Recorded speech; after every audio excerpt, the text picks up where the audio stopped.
Yes, sir. We in the building. Even my dog is crunk if y'all can hear him.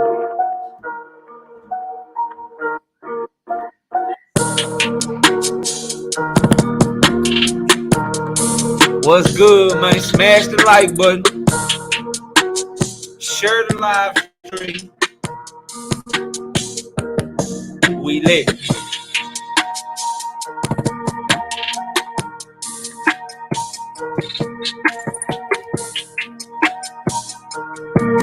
As you come in the building, be sure to drop a comment. Let me know you here, man.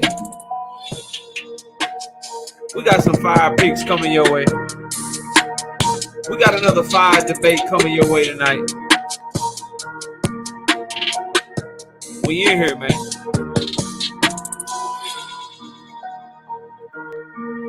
If you want to donate to the channel, hit that cash app, hit that super chat. Show your boy some love, man, for the hard work. If you can't do that, at least do what we should consider as mandatory and hit the like button, man.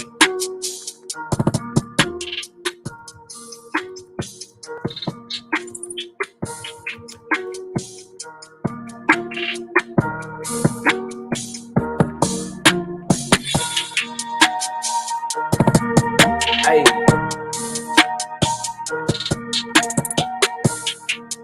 Run the lights up as you get in the building. Run the lights up, man. Let's have some fun tonight, bro.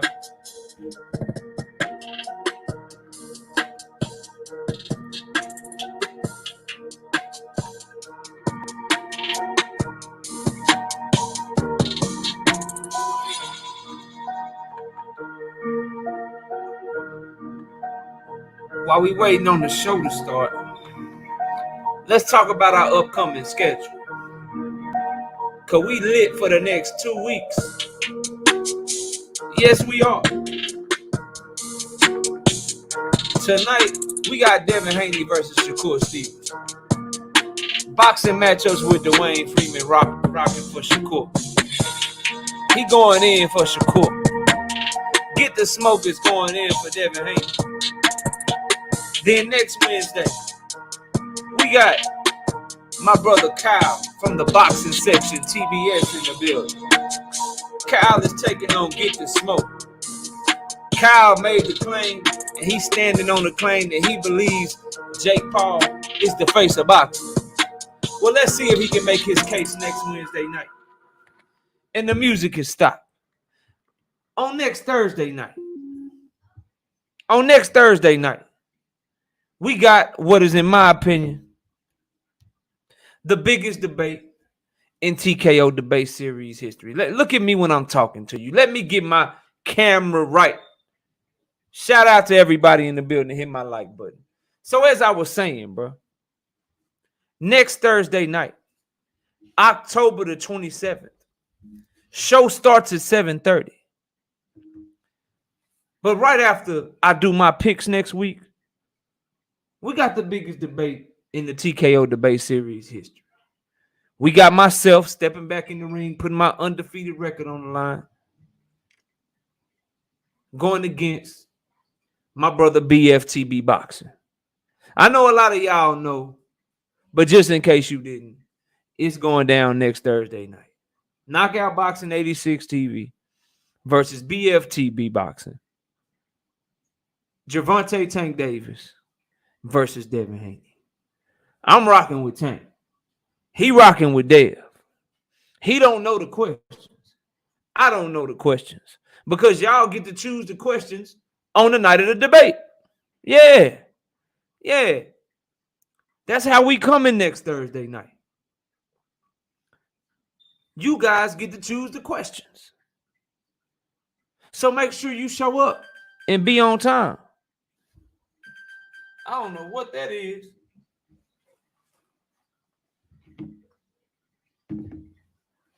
Miss Knockout, your phone is in here. Y'all give me a minute. My wife done lost her phone.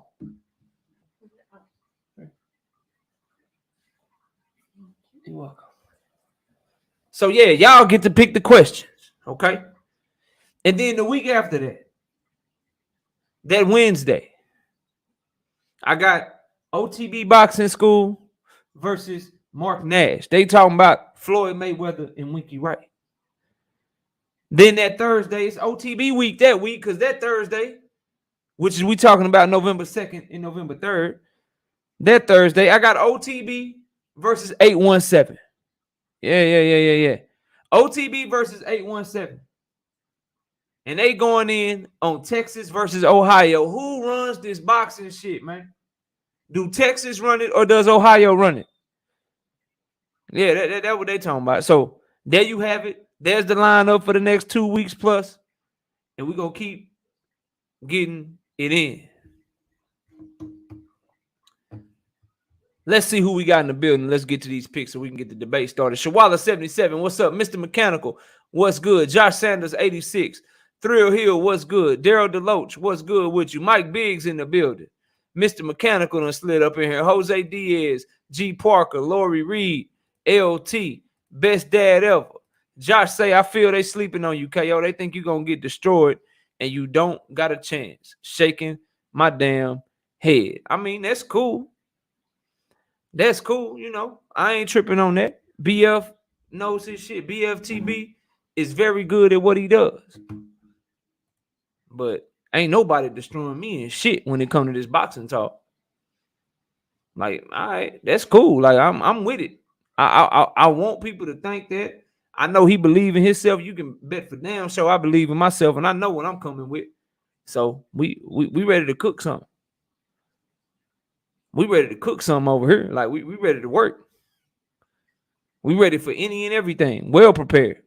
So let's get it popping. D Free, what's good? One of our competitors is in the building.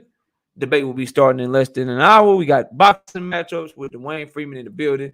Best dad ever, a.k.a. Mr. Steal Your Chin up in this thing. William Old School done slid up in here. 817, one of our judges has slid in the building for the night. What's good with you, bro? My wife, Miss Knockout, in the building. What's popping? Who else we got? Get the Smoke in the building. One of our other competitors is here. We will be getting the debate started right after these picks. And I think that's everybody so far. Hit the like button. Real quick, we got one of the fights that I'm doing is going down tonight, so I need to do it real quickly for the fight start because y'all are trying to tell me that I didn't do it before. You know what I'm saying? Don't want to give me credit on my record and shit. So let's get straight to it. Floyd Schofield, man. I'm doing the main event tonight. Floyd Schofield, Daniel Rosas. And then we got to talk about Earl Spence, Terrence Crawford for a little bit. Floyd Schofield and Daniel Rosas. Schofield is 11-0 with 9 knockouts. Rosas is 22-5-1 with 14 knockouts. This is a setup. I ain't gonna even waste y'all time. Daniel Rosas, of his 5 losses, he been knocked out 4 times. He got flat feet, no defense, and obviously he chinny as shit. Schofield is athletic, fast, powerful. He does need to work on finishing because when he gets you hurt, he does what Ammo Williams used to do, just throw a bunch of punches and just, you know, go all out. Instead of continuing to pick his shots and do what he did to get the man hurt, he will switch stances, but he does need to get better with his patience, and he needs to get better on finishing. But he got good right hand, good left hooks, fast, athletic, good timing. You know, he's only 20 years old, so a lot of growing to do for him. He's very muscular too, so I do want to see what that gas tank is looking like. I think this is going to be an 8-round fight if memory serves me correctly. So I got Floyd Schofield knocking Daniel Rosas out somewhere in the middle of the fight, somewhere between round 3 and round 5. That's when I'm picking the knockout. I just think Rosas, he's not going to be able to stand up to the athleticism, the explosiveness, and the quickness of Floyd Schofield. And I see Floyd Schofield getting a big shot in there, hurting Daniel Rosas and stopping him. But there we go. There we go. There's that pick. Now let's talk about Earl Spence and Terrence Bud Crawford, man. So Earl Spence came out today and he accused Terrence Bud Crawford of holding up the fight. He accused Terrence Bud Crawford of holding up the fight. His exact words were this. And I'm talking about Earl Spence Jr. These were his exact words. And it's still up there for everybody to see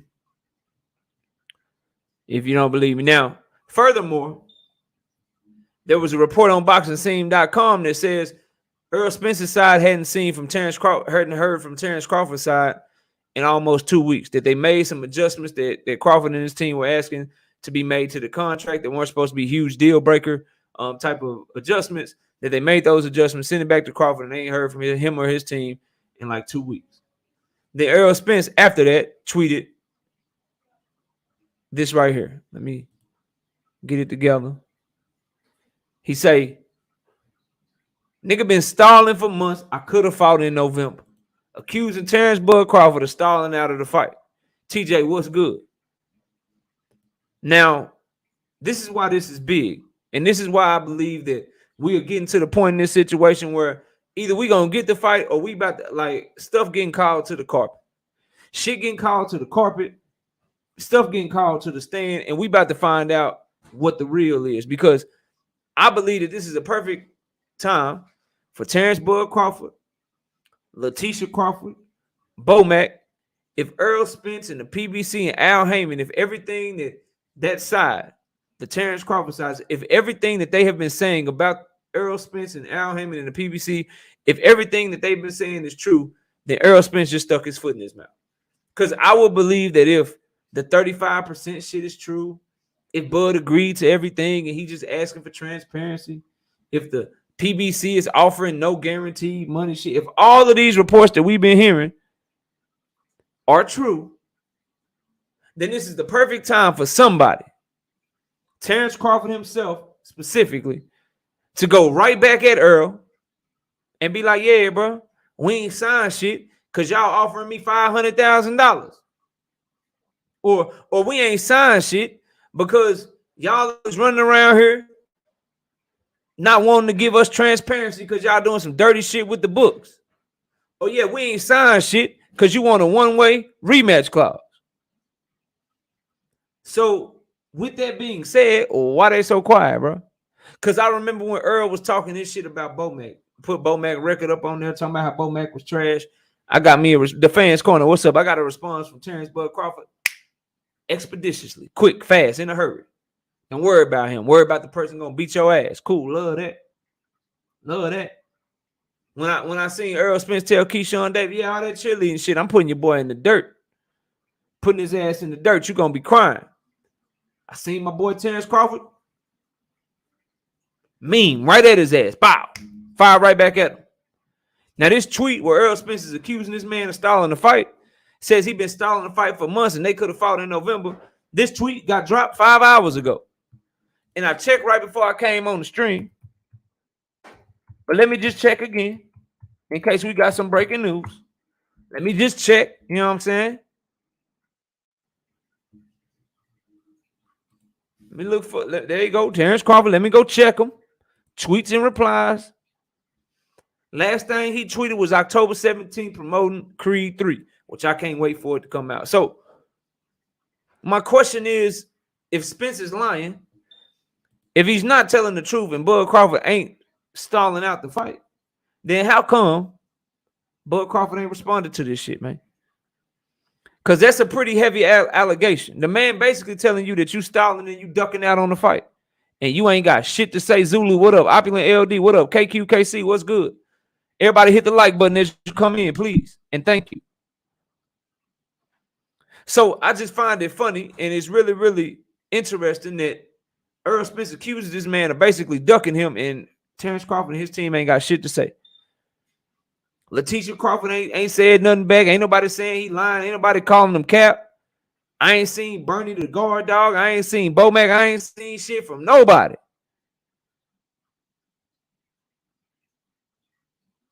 Yeah. So with that being said, bro, I told you guys from the jump, and I've been telling y'all, right or wrong, in terms of whether or not it's because they lowballing him or because Bud Crawford is being unreasonable, whatever the case may be, Bud Crawford been a hold up to this fight. Earl Spence been done signed. He ready to go. He got everything he need and want, and he ready to get it popping. It's something that Terrence Crawford don't like that's keeping him from signing on that dotted line. Now, A17 will tell y'all that it's because he's scared and he's going to get that ass whooped. I've been trying to get that man the benefit of the doubt. But, bruh, this shit look bad today. Then you got a more bullshit report. You got Michael Benson and Dan Raphael talking about Earl Spence and Terrence Crawford now has a target date of February 4th. Let me tell you what that should mean to you. And let me tell you what that should mean to me. Absolutely not a motherfucking thing. That should mean nothing to you today, bro. If you haven't learned by now what all the potentially targeted for potentially, Fight could be. Fight's nearly done, almost close. With all that shit that we've been hearing, take this little report where they talking about now, after all this shit, after Earl said that, after the boxing scene report said what they said, now all of a sudden the fight got a target date of February the 4th per Dan Raphael and per Michael Benson. I don't want to hear none of that shit. What I want to hear is a direct response to Earl Spence from Terrence Crawford. The man just accused you of ducking in front of the whole world. I need to know what you got to say about that, bro. Big facts, Philly. That's what I'm saying. Philly Bull 91. Salute to you. And thanks for coming through. Hit the like button. That's what I'm saying. Hustle's home. What's good, bro? Casual Observer. What's good with it, bro? Philly Bull. That's what I'm saying, bro. That's the only person I want to hear from. Now, let's debunk this real quick. Shout out to Casual Observer. Because I understand that's what's floating around there. Casual Observer says, I heard there were no guarantees on both sides. Let me tell you why you shouldn't believe that, Casual Observer. I'm going to try to explain it to you. You shouldn't believe that shit, because if that is true, that means that the PBC is offering something that they've never offered before. Casual Observer, the PBC came into existence in 2015, bro. 2015, they came into existence, and from 2015 to 2022, they've never offered a deal where a fighter didn't have a guaranteed purse up front. So it would have to be true that the PBC is offering the type of deal that they've never offered before. What would also have to be true is that a fighter in Terrence Bud Crawford, who demanded that he get a high guarantee up front from Top Rank, $4 million per fight to be exact, and $6 million up front to fight Sean Porter, has now reversed course, did a complete 180, and now he's willing to entertain and willing to sign a no guaranteed contract where he has no guaranteed purse up front. And he's willing to do that in the most dangerous, most competitive, most difficult fight in his career. That is what would have to be true for what you're hearing to be true. D-Man Jr., what's up? So for me, let's use common sense. Let's use a little logic. Let's break this shit down objectively. Let's analyze the shit. Do we really believe, my brother Casual Observer and everybody else in the building, do we really believe that the PBC is offering something that they've never offered before, and that Bud Crawford is willing to accept something that he's never accepted before? That is what we believe. KQKC Boxing Network says Spence rep sent over the third revised contract, and Team Crawford never responded at all. That's why Team Spence said they have no interest in the fight. Damn. You can't respond at all. Hey, man, we're looking it over. We like this. We don't like that. We're going to sign and get it back to you. If you ask for some changes and somebody make the changes for you and send it back to you, why does it take so long, bro?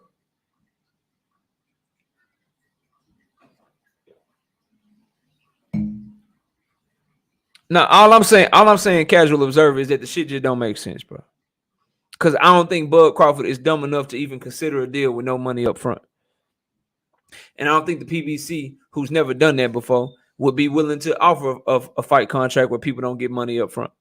That just ain't how they do business, and that ain't how Bud do business. The only time I can remember that shit where it was a deal like that, where it was like a net revenue deal, the only time I ever seen that shit, and y'all can go check it if you don't believe me, was Andre Ward versus Kovalev. It's the only time I ever seen that shit, bro. Dub says, F them all. He mad, y'all. But Dub, with the news and stuff, you can't really say that about Spence, bro. You need to be mad at Bud, Dub. You need to be mad at Dub. You need to be mad at Bud, bro. Real shit. If what Spence is saying is true, but I'm just saying, like, when you respond to everything like Bud and his team do, this is something you, like, when you don't respond, that's telling. When you don't respond, you tell on yourself. They doing and knockout. What Zulu say? They doing EJ like folks do Jamel, trying to stall him and hope he overtrained or something. They doing something, bro. I haven't heard the news. What happened? Well, right side, I know you've been at work all day, and I appreciate you for tuning in. Well, long story short, my bro, Earl Spence tweeted out today. He say, this nigga been stalling the fight for months. I could have fought in November. Bud Crawford said this right here. In response to Earl Spence. This is what Bud Crawford said, bro. I'm typing in the chat for you.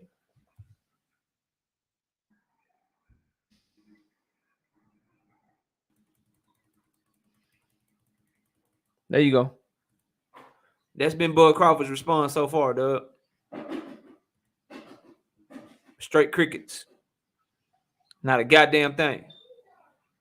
And what's also being reported, right side, is that Terrence Crawford asked for some adjustments to the contract.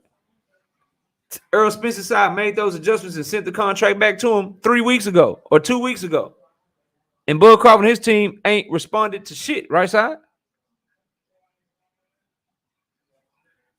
Yeah, that's where we at, bro. That's what happened. That's the news, man. So that's why I'm saying, like, man, I understand why you would be frustrated at not getting the fight, but I think everybody, like, if it come out, if Bud make a response and they can and we find out that it's Earl fault that we ain't getting this fight, we should all shit on Earl. But right now it's looking like Bud, bro. And so we should all be looking at him sideways, man. And I've been telling 817 he wrong. That Bud ain't scared. But he's starting to look like a prophet around here, man. Real talk. He's starting to look like he knew the whole time.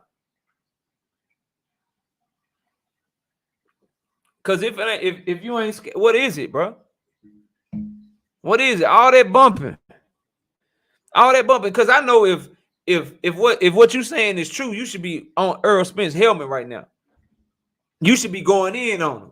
You should be quoting that tweet like a mother. Oh, what? Stalling the fight? Quote tweet. Yeah, I'm stalling because y'all ain't offer me no money up front. Send. Oh, I'm stalling. Quote tweet. Yeah, I'm stalling because y'all ain't giving me nothing but 20%. Sending that shit. I'm sending that shit, bro. You not finna sit up here and try to make it look like I'm ducking you, bro. No. I ain't even talking about that shit, done, Dollar. We can throw all the articles out. Earl Spence himself said he been stalling the fight for months. I could have fought in November. Earl just said that shit. Sure did. He just said that shit. And it was about 5 hours ago, like 2 p.m. when I seen that shit. So forget the articles. This man saying you ducking him. 512, what up? So I mean, look, I'll wrap it up with this and we'll get to another pick, then cover another story as we wind down and get ready for these debates tonight. All I know is it ain't looking good. It ain't looking good for the prospects of this fight.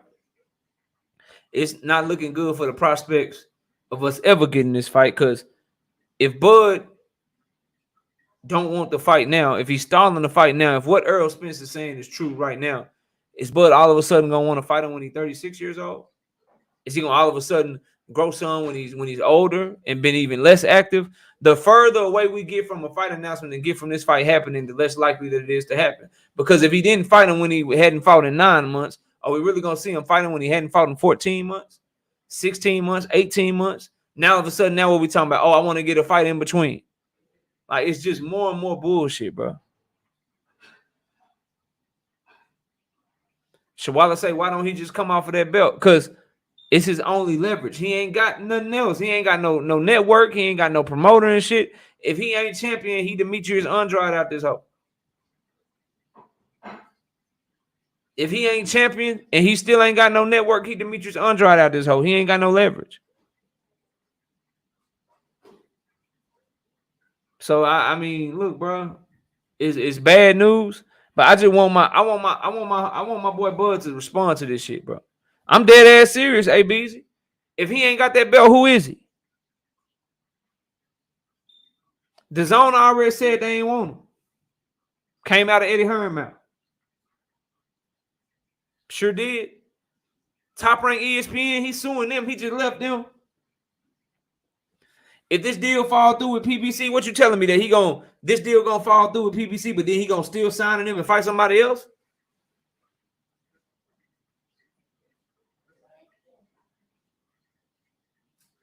So we'll see what happens, but it ain't looking good, bro. It ain't looking good. It's not looking good for the prospects of this fight right now. So we'll see. I'll keep y'all posted, but let's get to a pick, man. We got a couple of fights that we doing from the Showbox card tomorrow. We ain't got much going down on Saturday, but tomorrow night we do got the Showbox card. I did go ahead and pick the fight from the Zone card. I got Floyd Schofield beating that boy ass tonight, man. I think it's gonna be a one-sided affair, man. Kind of how me and BFTB gonna be. It's gonna be one-sided. I'm whooping that ass, bro. I'm putting in that work. Believe me. You know what I'm saying? Like when my opponents turn up, I turn up. The better the opponent, the better I'm gonna perform, bro. So we in here and we're gonna be ready. I can't wait. But Marquise Taylor versus Marlon Harrington, man. This is the co-main event on the Showbox card tomorrow.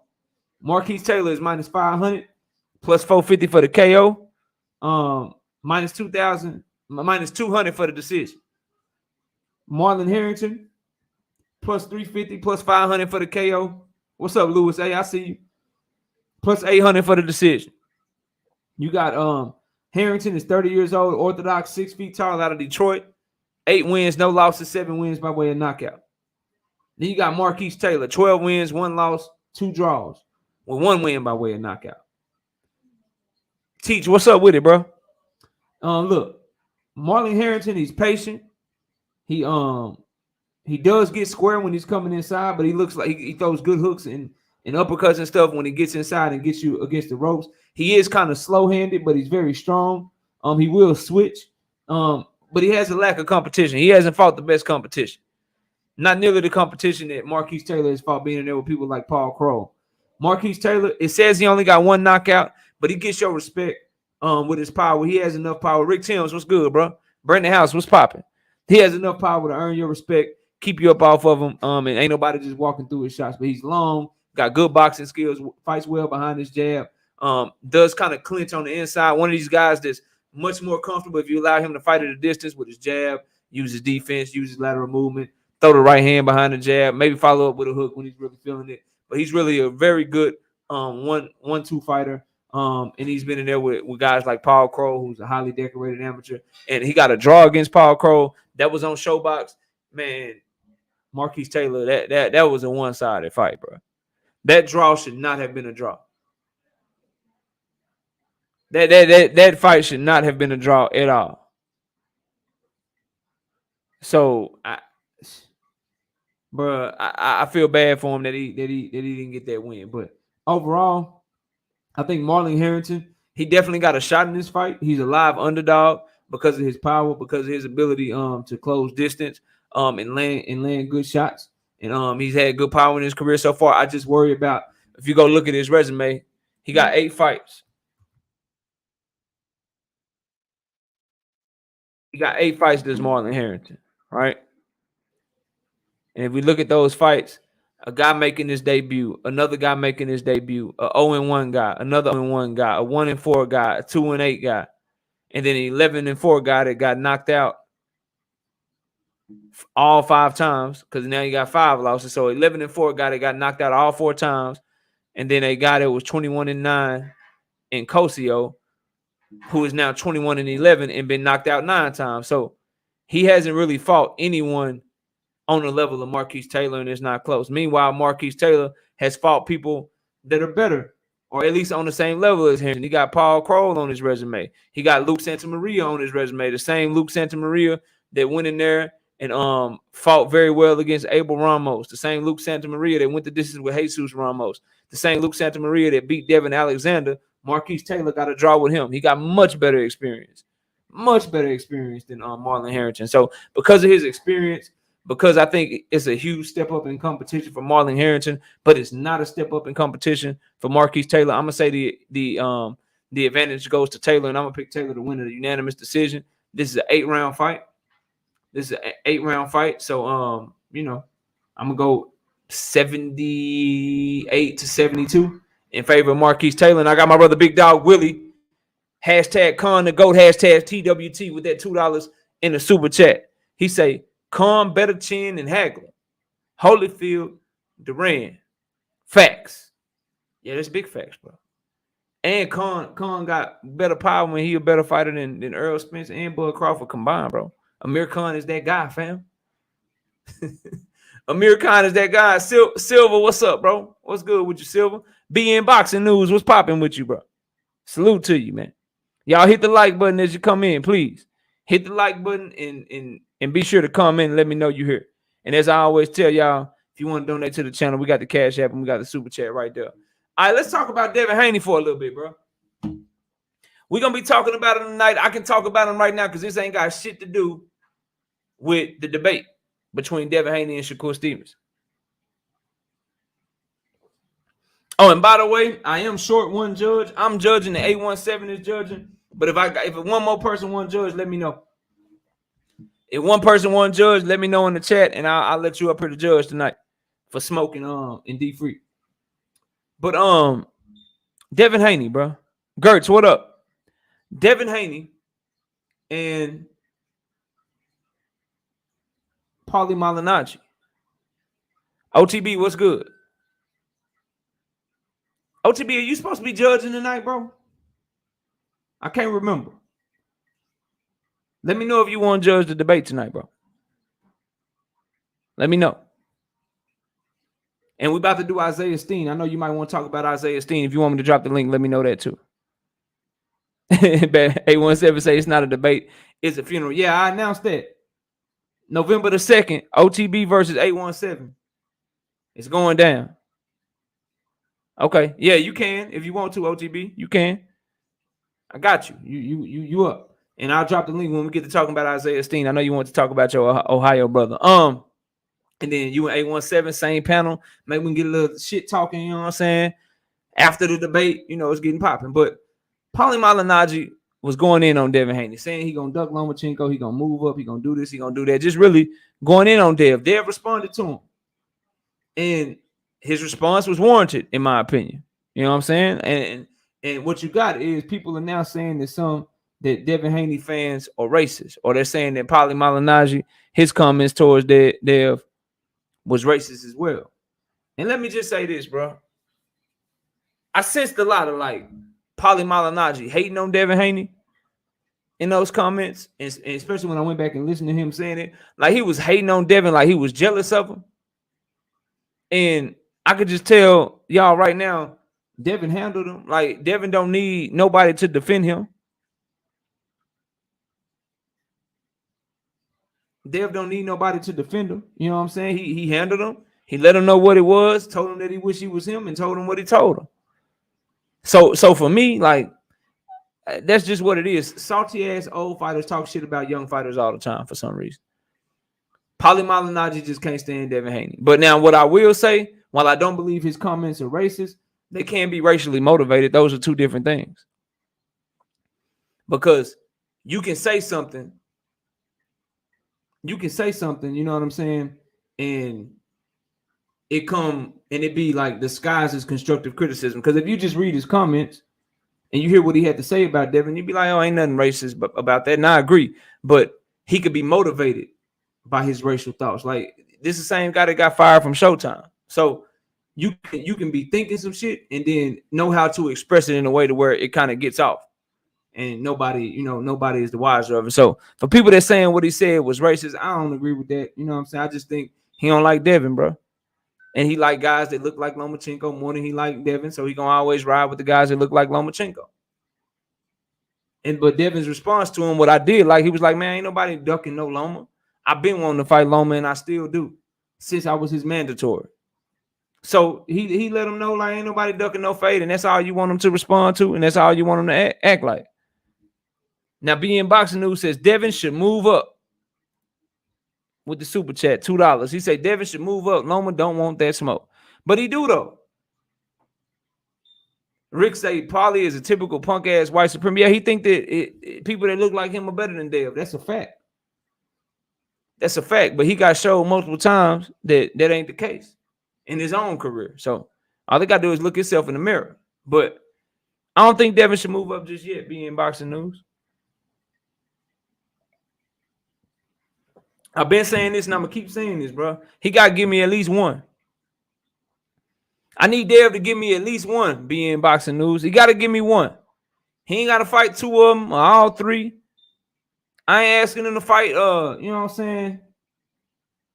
Shakur, Loma, and Tank, but you gotta give me one, Dev. My brother Key, what's up, man? Hope everything's going well, man. Been missing the lives, bro. But I know you busy. You got shit going on with the properties and all that shit, man. Doing big things, getting your work in and shit. You know, I know that. But, man, we miss you, man. Can't wait to have you back live, bro. But salute to my brother Keon over at Everything Boxing. Y'all go check him out. Y'all know to subscribe to him. I shouldn't have to tell you that shit.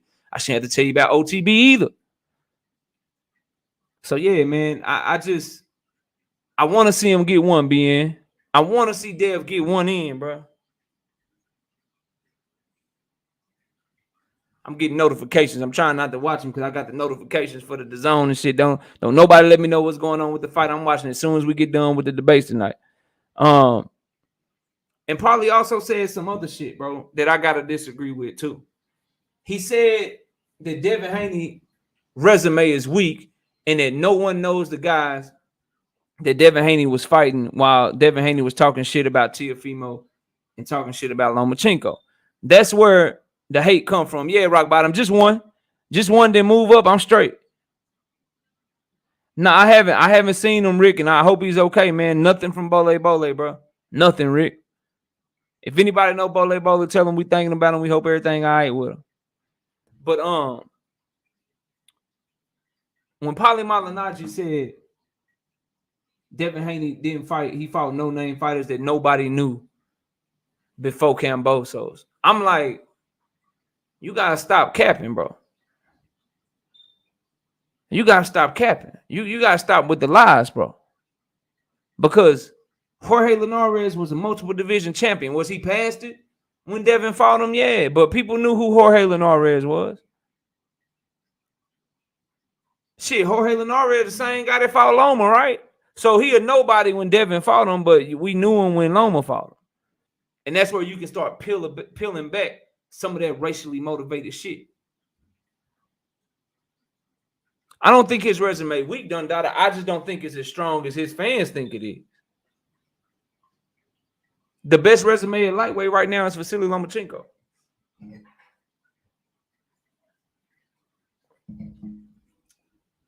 It's the best resume at lightweight in terms of who he fought. But his shit ain't weak, and he ain't just fight a bunch of no-name fighters. Yuriorkis Gamboa was an Olympic gold medalist, bro. Everybody knew who Yuriorkis Gamboa was. Everybody knew who he was. Straight up and down.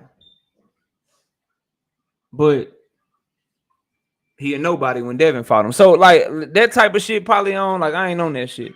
Now, here y'all saying Loma's resume is weak. But hear me out. He got Linares on his resume. He got Guillermo Rigondeaux on his resume. He got what's the dude name, man? The dude with the braids, Walters. He got Walters on his resume. He got Gary Russell Jr. on his resume. He got Luke Campbell on his resume. Teofimo Lopez on his resume. Nakatani on his resume. Richard Comey on his resume. Like, come on, bro. Like, I understand everybody ain't a Loma fan and all that. I get that because I ain't no huge Loma fan, but he got the best resume at lightweight, bro. Yeah, but I mean, that's part of his resume, though, TJ. Even if you just take 135. If you just take his fights at 135, Teofimo Lopez, Luke Campbell, Richard Comey, Nakatani. He's about to fight Jermaine Ortiz. Yeah, bro, like, come on. Ain't like his resume better than everybody else.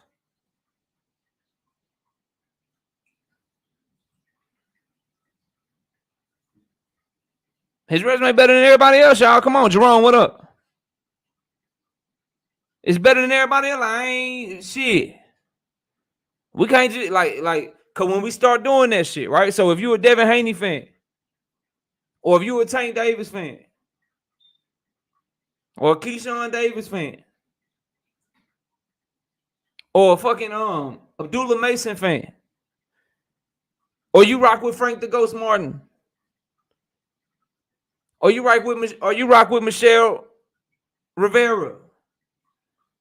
If you rock with those fighters and you calling Loma's resume weak and his resume is better than theirs, then what does that say about their resume?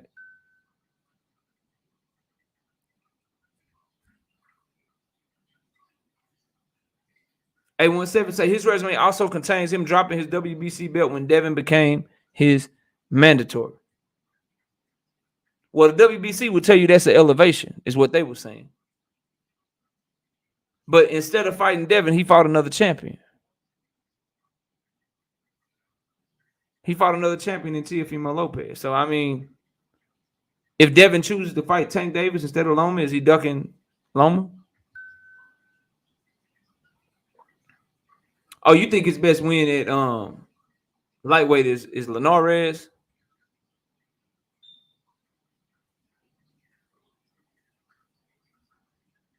I agree with that. Because he fought Linares years ago when Linares was still that dude.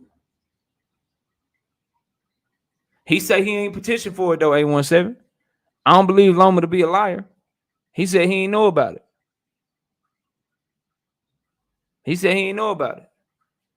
And the idea of you avoiding a contender or a prospect to fight a undefeated champion who just got a knockout of the year candidate, like I can't get on board with that, bro.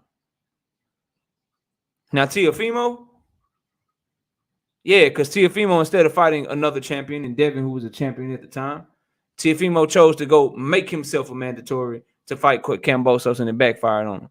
But if we talking about Loma, Devin didn't have a belt. Devin was a contender, and Loma fought another champion instead of fighting Dev. An in-house unification fight, the same shit that we praised Jamel for. So I mean, it is what it is. I know Loma wanted to fight him in the beginning of 2021, but instead Haney fought Linares. I also know that Loma want to fight him right now. So just because he don't speak English, you don't believe him, dog? My man is crazy, bro. Look, we got 15 minutes before the debate. Let me drop a link real quick. OTB, this for you, fam.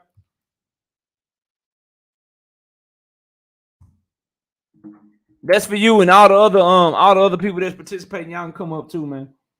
This for you though, OTB. Anybody else want to talk about this Isaiah Steen fight, man? Anybody want to talk about this Isaiah Steen fight before we get to the debate, man? Come on up, bro. Smoke and D Free, y'all can go ahead and start making y'all way up here too, man. We on our last prediction, then we getting it popping. We on our last one, then we getting it popping.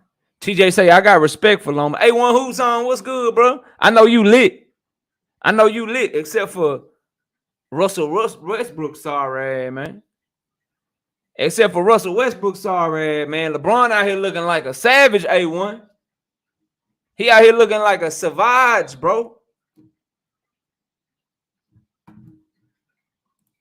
Got a couple of the bros in the building. We just got one more prediction, y'all, then we getting straight to it. How y'all doing, though, my brothers? What's up, bro? Chilling, man. Chilling, bro. About to do this last pick. So real quick, y'all, Isaiah Steen versus Cena Akbiko. This is the main event on the Showbox card tomorrow. It's minus 450 for Isaiah Steen to get the dub, plus 300 for him to get the knockout, minus 165 for him to get the decision. Akbiko is plus 325, plus 400 to get the knockout, plus 800 to get the decision. Akbiko is 30 years old. He's an orthodox fighter, 6'2", 74.5-inch reach. My boy Isaiah Steen is out of Ohio. He is the half brother of Charles Conwell. So they've been putting in a lot of good work together. He's 16-0 with 12 knockouts. But let's get it popping. So Akbiko, man, he's a power puncher. Got a big right hand. Cannot fight inside. Fighting out of gunner. Think of like a Nakathila, bro. Think about like a Nakathila or some shit, bro. That's kind of who he remind me of. You know what I'm saying? Oh, I'll talk about it, Rick. Don't do that. Well, I'll talk about it in a minute. But his feet got to be planted to throw. Does Akbiko? So he's not really athletic. His feet always got to be planted. He got to really try to get his shit off that way. If you move around the ring on him, show good lateral movement, jump in and out on him, he gonna trouble. He gonna have trouble. He gonna have trouble. Now Isaiah Steen, he's aggressive. He got good power. He's athletic. He's long. Phil J 508, what's good, bro? Rangy ass fighter. He needs to get behind his jab better, and his inside game needed work. But I have no doubt because he said it I read his interview right after the weigh-in today. He talked about how him and Charles Conwell worked on his inside game, so I expect to see that. Long story short, so we can get to what everybody here for. I got Isaiah Steen in this fight. I think he's just a better athlete. I think he's going to take advantage of the flat feet of Akbiko, but he does have to worry about the power of Akbiko, specifically Akbiko's big right hand. If he can avoid that, get inside of that power, he'll have the advantage in mid-range and on the inside. He's just quicker, faster, just a more, more fluid athlete. And so I think he should be able to box his way to a decision. So I got Isaiah Steen winning a unanimous decision. Akbiko has been knocked out before, and it's because he's gotten tired and he got stopped that way. So if Isaiah is able to work the body, if Steen can work the body and get on the inside and really make it a dog fight and show some good improvements on the inside, he can stop Akbiko. So if you're going to pick the stoppage, it is plus 300 for him to get the knockout. I'd pick it somewhere late, though. I'd pick it somewhere between round 6 and round 8, but I'm going with decision. Isaiah Steen by decision. So, that's my pick on it. OTB, I know you love your Ohio brothers. What you got on this fight, man? Man, everybody make sure they tune in to Isaiah Steen, man. He got more defensive purpose than, he might fight with. But he definitely going to sit on his shots, you understand? And I don't like how he don't set up his punches all the time. You understand? He got a pretty-ass jab. He don't really use it as much as he should, you understand? But the kid got all the tools, though. He could throw all the punches when I say all the tools. So he could throw all the punches, land all the punches. It's just a matter of him putting them together and really sitting on them the right way and setting them up with that jab, man. Everything start off that jab. So you going to know which Isaiah Steen. I hope that the lights don't get to him. And but he's been on Showbox before, you understand? So this ain't his first time on Showbox. He didn't fought under the lights before. As he said, that's the brother of Charles Conwell, the Olympian. So, they you know what type of talent you're going to see. I like everything about him. It's just a few things that I don't really like, you understand? And if I'm going to tell you what I do like, I'm going to tell you what I don't like too. So, shit, you going to know which Isaiah show up, though, if he work off that jab. Already. So you got Steen, you got him by decision, or you got him by knockout? I think he's stoppy. Okay. All right, let me you know what? I'm gonna leave it alone, Rick. I ain't gonna talk about the Cowboy right now. We about to get to this debate. Look, bro, y'all all should know the rules by now, dog. I'm gonna get to my judges. I'm gonna see what they looking for. I'm gonna get to my debaters and see what last words they got for each other. Then we're gonna get it popping. But 10-minute rounds, bro. 5-minute rebuttals. No cutting off while the other person talking. The debate will be judged by myself. I'll also be moderating the debate. OTB will be judging the debate. And 817 will be judging the debate. The debate is between my brother boxing matchups with Dwayne Freeman. Coming in here doing his thing. He going to be rocking out with Shakur on this debate. Then we got my brother Get the Smoke. He going to be up here. He going to be rocking out. He going to be talking about my brother Devin Haney in this debate. All right, so they're going to get it in. They're gonna talk their shit. We're going to vote. We're going to see who wins. You know what I'm saying? Then later on, if we got time, if my brothers got time, I'm going to do me a little face-off with OTB and 817. Let them pop a little shit to each other, man. And we're going to have fun. And we're going to have fun. Quit popping shit already. Not right now. In a minute, though. But let me go to OTB, man. What are you looking, or let me go to 817 first. 817, welcome up to the panel. First time judging. Glad you have now. You always were a member of the TKO debate series. But now you are officially up on the panel, participating in the series, man. What can we expect from you as you get ready to judge? What are you looking for and what's going on, man? Nothing but the facts. You feel me? I mean, who gonna come with the real smoke? I know he got it in his name, but I know what D Free by too. So, it's all in what they bring. You dig what I'm saying? I'm gonna try to keep it 100 and shit, let the best man win. OTB, what about you, man? What you looking for in this debate? And then I'll let them know what I'm looking for. Energy and delivery. I ain't so much as big on the facts. I expect your opponent to debate your facts. You know what I mean? That's their job to approve or disapprove your facts. But I'm really paying attention to delivery and energy, man. So bring both of them, and I'm gonna rock with you. This man got the weight drain picture. Damn, boy. Smoke a damn fool, bro. Katie and smoke. Let me go to D Free. Listen, D Free in this hoe trying to get his Edwin De Los Santos on. I'm tell y'all right now, all right. Edwin De Los Santos stepped in, you know what I'm saying, last minute and put hands, paws, feet, elbows, put everything on Jose Valenzuela ass. I hit D Free up like yesterday. I say, D Free, I need somebody to argue for Shakur. He say, knockout, I got you. I say, D Free, here go the question. He said, this shit easy work, bro. So D Free, let them know, bro. What can we expect from you tonight, man? Are you not gonna make no excuses or nothing, man? The last minute shit don't got you rattled. You ready to cook, right? Easy work. Easy work. Damn. Smoke. What's up, bro? You on mute, Smoke? If you talking, we can't hear you because you on mute. Smoke say he in the face off. He just mean mugging right now. Yeah, he just mugging us, bro. Yeah, what up, Smoke? He getting it together. He said he was having a little tech issues, so he getting it figured out, man.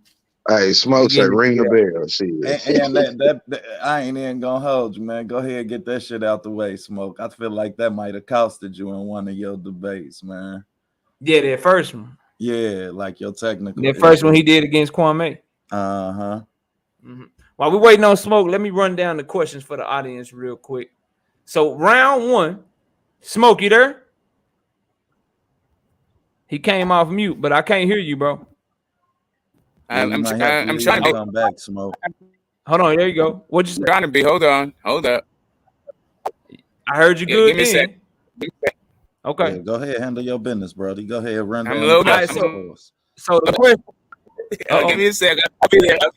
All right, just shut up. Tab. Go ahead. All right, so the questions are very simple, bro. Round one, I need to know who had the better performance, okay? Because they fans both popping their shit. Shakur fans like, man, Shakur did Herring so dirty. But Haney fans like, man, y'all see what he just did to Camboso second time? So first question, whose performance was more impressive? Shakur over Herring or Haney over Camboso's two? Obviously, D Free is going to be arguing for Shakur and Smoke is going to be arguing for Haney. Then we will move on to round two. Round two will be which fighter has earned a comparison to Floyd Mayweather? Because that's all I hear. They talk about how great defensively Devin Haney is. I hear about Floyd. They talk about how great defensively Shakur is. I hear about Floyd. Well, I want to know who actually earned the goddamn comparison. Okay, that's what we're going to try to find out, bro. Then the third question, my favorite question. Y'all know we always got to do it. They in the same weight class. They going to bump heads eventually. So I need to know who win the fight and why they going to win the fight if the fight happens. And that's how we going to give it up. Smoke, are you ready? Do you got everything good to go? I may be ready. I'm not quite sure. I think I'm good, but if it's all the same to the brother, maybe he should go first just to make sure. But is that I'm not trying to press the advantage. I'm just having a text. I'm patient right now. In the interest of time, can you hear me? Okay. Yeah, I heard you loud and clear. You was good, bro. Yeah. I don't know if that's good with Free or if you want to flip it and make me go. I can figure it out, but this is just in the interest of time. I know we might be getting a little late start. It's all good. D Free, are you cool with going first, or do we want to do the coin flip, bro? It's up to you. We can do the coin flip. Yeah, he want to do the coin flip, Smoke. He ain't going for that shit, Smoke. That's right. we heard you loud and clear. Yeah, no, I hear you. I just don't know. So it's all good. Get called. Art of war, make them believe. Art of war deception, baby. Art of war deception. Let's go. I'm sharing my screen. Y'all give it a second. It'll pop up, man. I guess he would go second. It's all good. Hey, it's all good. Y'all excuse my dog. Y'all can still hear me, right? Yeah, you good, bro. Yeah, StreamYard tripping. There you go. It was taking a long time. There we go. We good. Sometimes be tripping with the share shit, man. All right, let's make that big. All right, y'all can see the coin. Everybody see the coin? Not me, not yet. Yep. Okay, yeah, I see it. Yeah. All right, cool. Smoke calling in the air, man. Heads or tails, bro? Tails and fails. All right, here we go. It is tails. Smoke, who you want to go first? Free, you can go first. Go ahead. Go ahead. All right, cool. First question, round one. Whose performance was more impressive? Shakur Stevenson over Jamel Herring or Devin Haney over Kambosos? D-Free, tell us why Shakur's victory was more impressive than Haney's victory. You got 10 minutes. Timer starts as soon as you start talking. Hey, everybody else mute their mic so we can hear D-Free. Facts. All right, man. I mean, what can I say? Shakur Stevenson, he was fighting for a belt. It was against a veteran who had just came off a TKO stoppage over Carl Frampton. So Jamel Herring, he was already having high hopes coming into this fight. We saw the wars between them two going back and forth, who was going to beat who, and Shakur Stevenson, he went in there and put on a display. He beat that man from round one to round. I believe they stopped it in the 10th round, if I'm not mistaken. I believe it was like the 10th round they stopped it. And I mean, he had Jamel Herring going back to his corner and Bomac, and it was like, man, you got to do something. He's in there beating. I mean, he had Jamel Herring looking like a rookie out there. And Shakur Stevenson put on a masterclass display. I mean, like I said, the man, Jamel Herring, I think he landed like 4 punches per round. And he had Jamel Herring, had his wife mad at him. As Shakur Stevenson didn't like the way Shakur Stevenson was talking before the fight. I mean, these guys was friends. This is somebody that he was cool with, that was in the same camp as him, and he made the man look like he didn't belong in the ring with him. And Shakur Stevens, I believe that was his 17th fight, and Jamel Herring had like 20 some odd fights. Jamel Herring is a veteran, 35 years old, fought in the war. This man is a veteran, and he had that man looking like an amateur out there. I mean, it ain't really too much more I can say. We saw the aftermath of the Jamel Herring fight. He fought one more time after that, and then he retired. I mean, Shakur Stevenson beat that man into retirement. That last fight, it ain't had nothing to do with the fighter. It had the fact that Shakur beat that man into retirement. He made that man quit. He had Bomac throw the child in the ring and made him quit. So that's all I got to say on it. All right, Smoke, round one. It's on you.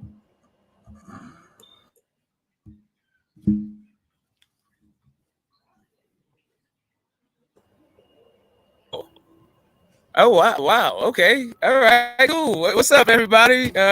What's good, bro? Piece of the panel, piece of the chat. Yeah, man. Which one was more impressive, Jamel Herring? The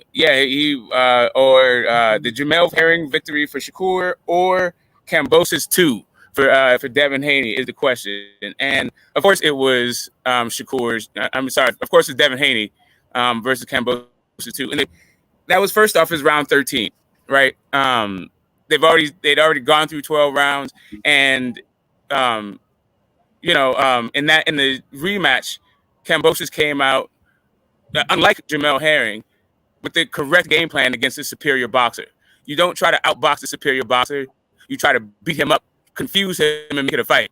And that's exactly what Kambosos did.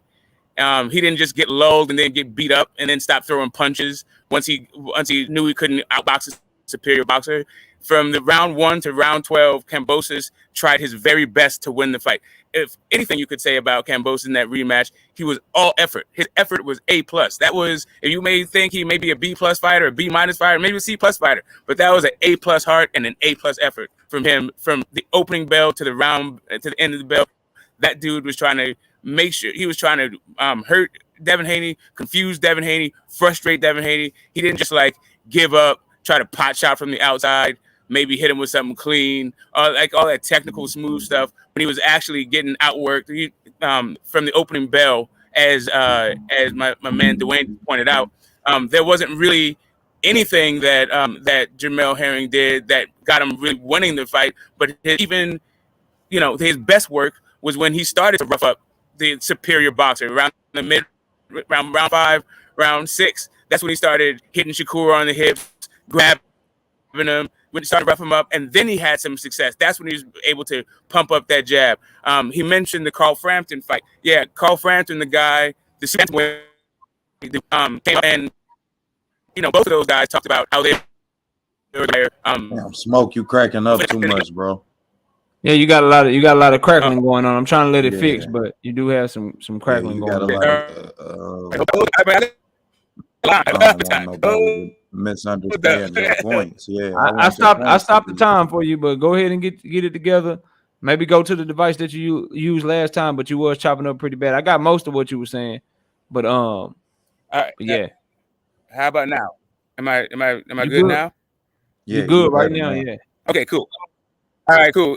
Where did I chop up? Sorry, how much time do I have left? You still got like 8 minutes. You good? All right, cool. I'll just start from the top. Sorry, guys. You already heard this thing. No, one more time. Yeah, I ain't gonna run it down for you. Just start wherever you feel like you need to start from, bro. Yeah. Start from the top.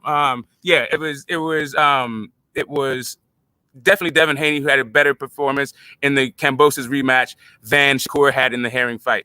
And I'm gonna take a different tact, but I am taking it from the top. Jamel Herring and Shakur Stevenson both came from the Bomac gym, right? They're both products since Herring got to top rank, maybe 5 or 6 fights before he fought Shakur, he was already with Bomac. So Shakur saw a lot of Jamel Herring. He knew exactly what he was, right? And there was a narrative going around, and I heard my man Dwayne repeat it, and I'm not rebutting it. I'm refuting. I'm more debunking it than rebutting. From Shakur's own words, he said he didn't like that dude. They weren't friends. He called him corny, said he didn't have any swag. But what he did say is he knew exactly what his schedule was, that he knew when he's going to run. He knew what time he woke up. He knew what time he went to sleep. He knew that guy's entire regimen. He knew his entire schedule because he had seen him in the gym so often. And what Jamel Herring did in that fight was came in with the wrong game plan. He tried to outbox the superior boxer. Right. And what the only time he actually had success was in the middle rounds the most success he had in that fight was when he actually roughed up Shakur Stevenson, got him out of his game plan and made it into a fight. At that point, he had some limited success. But as soon as, he got frustrated with that, as soon as he, as soon as Shakur turned into a boxing match, Jamel Herring folded his tent, gave up, stopped throwing punches. There was a couple of rounds where he landed like 0 power shots. Soon as he got cut by punch, he stopped. He folded up his tent and was out of there in a round. In the contrast, we got George Kambosos Jr. In the rematch, he come up with round 13. He wasn't trying to outbox the superior boxer. He came in there, shot out of a cannon, trying to win the fight. He tried to confuse Devin Haney with a bunch of switching. He made it rough. He came in lunging he led with his head. He hit him low. In the first fight, everybody talked about how Haney was clinching, right? In this fight, even though the Chiron, like they had a metric on there that said Devin Haney was clinching 17 times, but if you go back and actually count it, what you'll find is it was Kambosos who clinched 11, who initiated the clinches 11 of those 17 times, right? And then of the remaining 6 times, 4 of those were because Kambosos was lunging in with his head first and was basically damn near behind the goddamn Devin Haney at the point of clinching, just making sure that we didn't fall over or get turned around. It was literally like a safety clinch, not even like initiating clinch in order to stop Gambos's work. It was more like clinching Gambosos, so they did both and fall over, right? But maybe 2 of those 17 times were actually of in order to stop what stop Gambos's effective work, right? That came up in the first. I want to say by round 5, right? That was the first 4 rounds. They said there was 17 clinches. Smoke, you're killing us. You're killing us, bro. It's your connection. Yeah, it's starting to speed up and get bad again, Smoke. Oh shit! All right, so right of the 17 clinches, even though top rank are ESPN, one lead you to be with Devin Haney initially. If you look at it, it was George Campbell initiating. You going out, Smoke? You just went all the way out, Okay. bro. I can't hear you at all. Still going. Still going. I don't do that. Stop talking. No, hold on a second. You can hear me? Can you hear me? Nah, you I can hear you, but it's real choppy, bro. Oh, please. Good God. So anyway, I was saying, Kambosos fought the correct fight against the Try side. leaving and coming back, bro. Yeah, Smoke. How about let's try this, Smoke. I'm gonna stop the clock. Try to leave and come back, bro. Right here. I apologize for the technical difficulties. Ladies and gentlemen, we're gonna get it together. We're gonna get it together. Facts. We are going to get it together. Be patient with us. Be patient with your boy Smoke. Smoke is trying to get this done.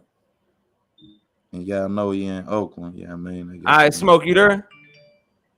Yeah, but I think I'm having a little bit of lag with my internet connection. Yeah, I'm in the hills, man. The bandwidth. Everybody coming home right now and logging onto the internet. Oh shit, he didn't kick all the way out. Come back, Smoke.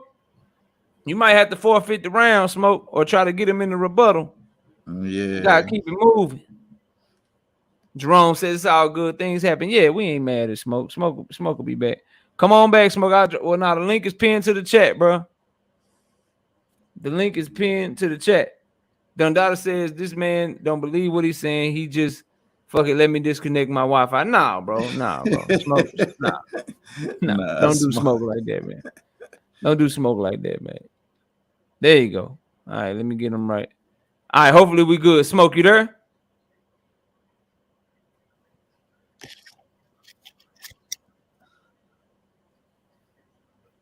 Smoke Lord. Yes, sir. All right, there you go. You good now? Go ahead and keep going, bro. Yeah, while you good. Let's get it. Like I was saying. Right. So George Kambosos came in with the correct game plan, unlike Jamel Herring against a superior boxer. He didn't try to outbox the guy. He tried to beat that guy up. He tried to confuse the guy. He came in with his head. Leading with his head. He came in hitting him low. A cut over. He even opened up a cut over Devin Haney's eye, but with a headbutt. But unlike Jamel Herring, when Devin Haney cut Devin Haney cut Kambosos with a punch, Kambosos didn't fold up his tent, get frustrated, and throw his toys out the stroller.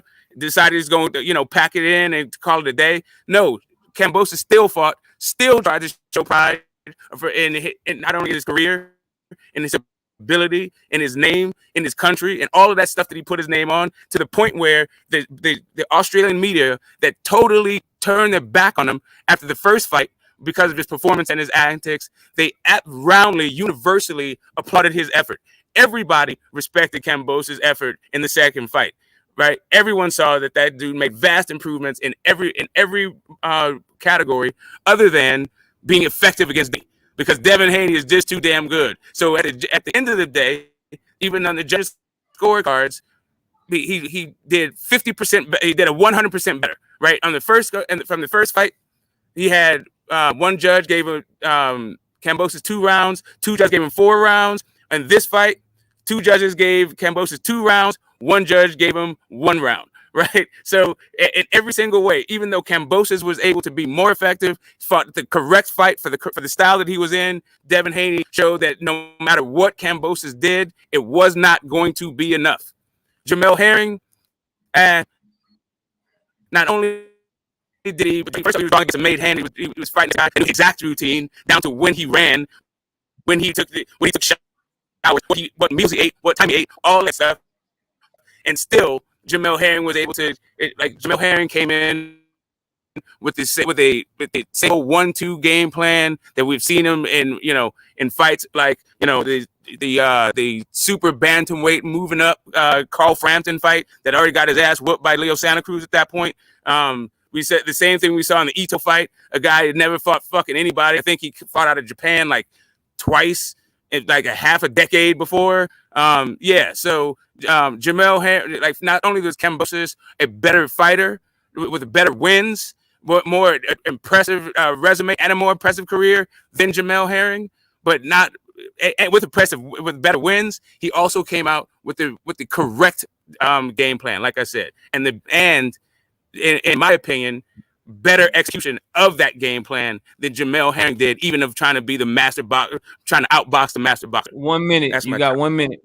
Okay, you good. All right, cool. D Free, you got 5 minutes for your rebuttal. It's on you whenever you start talking, bro. I mean, I thought we was talking about who had the most impressive win, not about who had the most impressive opponent. Let's go back to what he said. He said this was round 13, going on to round 24.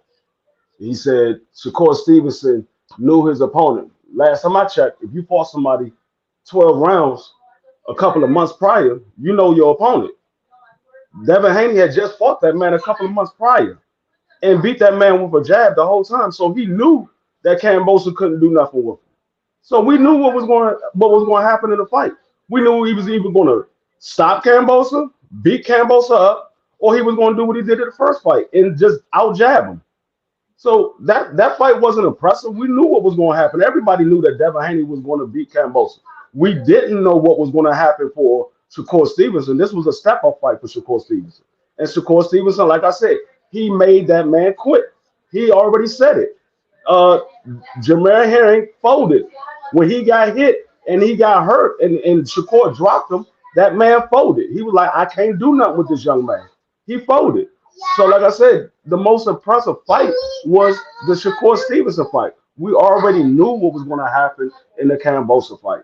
It wasn't that impressive of what Devin Haney did. We just saw it a couple of months prior. The only thing that was impressive about the fight is both of them got cut. That was the only thing that was impressive about the fight.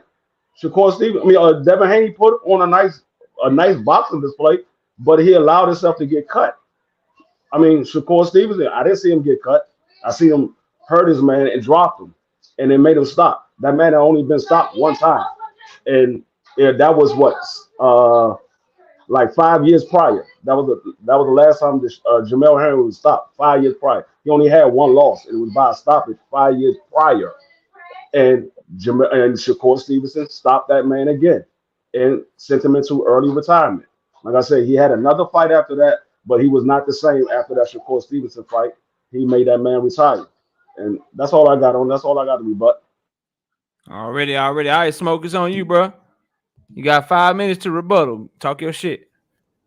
Woo-wee! Yeah, man. So, if Jamel Herring is a step-up fight, good God, what the hell were you doing with your life before that?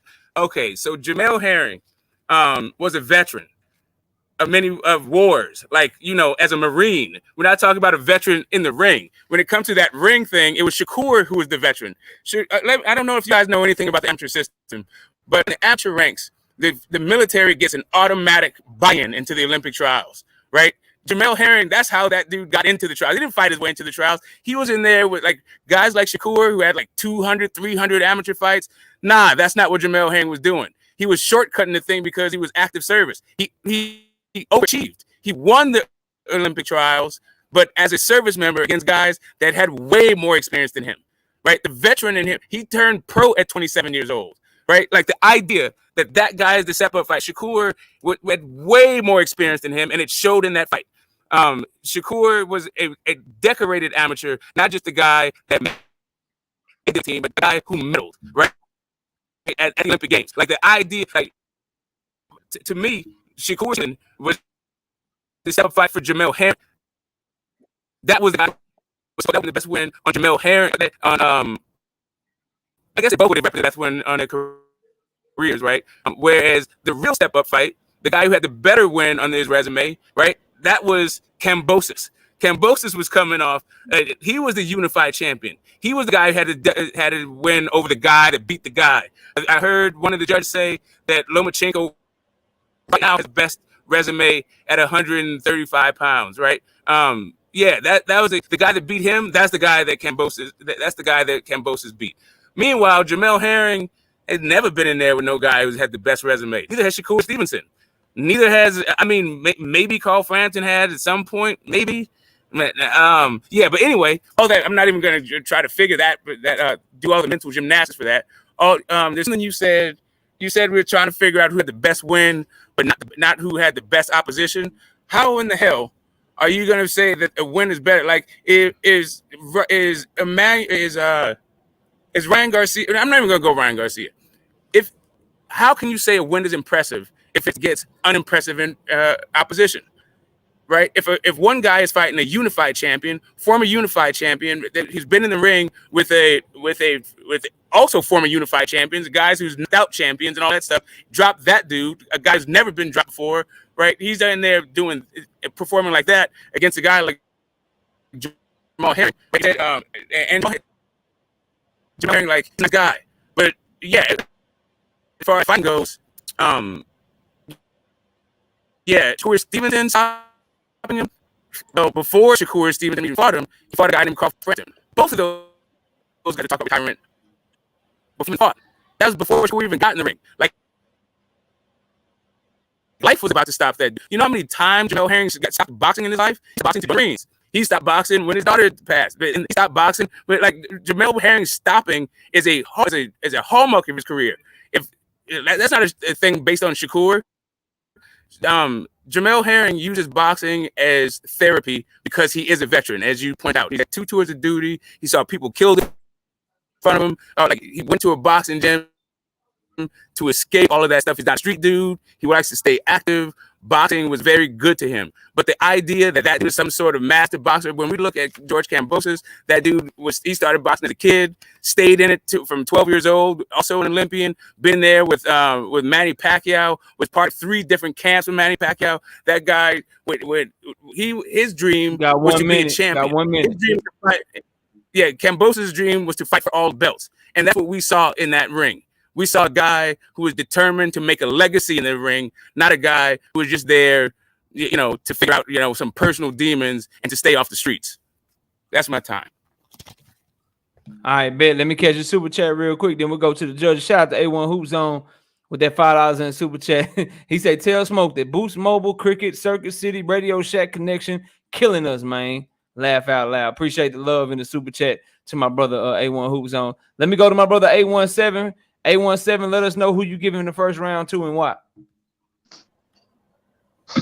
Both men made great points. I mean, I was over here on my notepad going crazy, right? I mean, I like how D-Free came out, talked about Harrington. Shout out KQKC. But Harrington being a vet, you know what I'm saying? And the fact that Shakur went in there and just outclassed him. He hadn't had that many fights, you know what I'm saying, to be going in there and working on a dude like that. The corner had no answers, average punches around, stuff like that.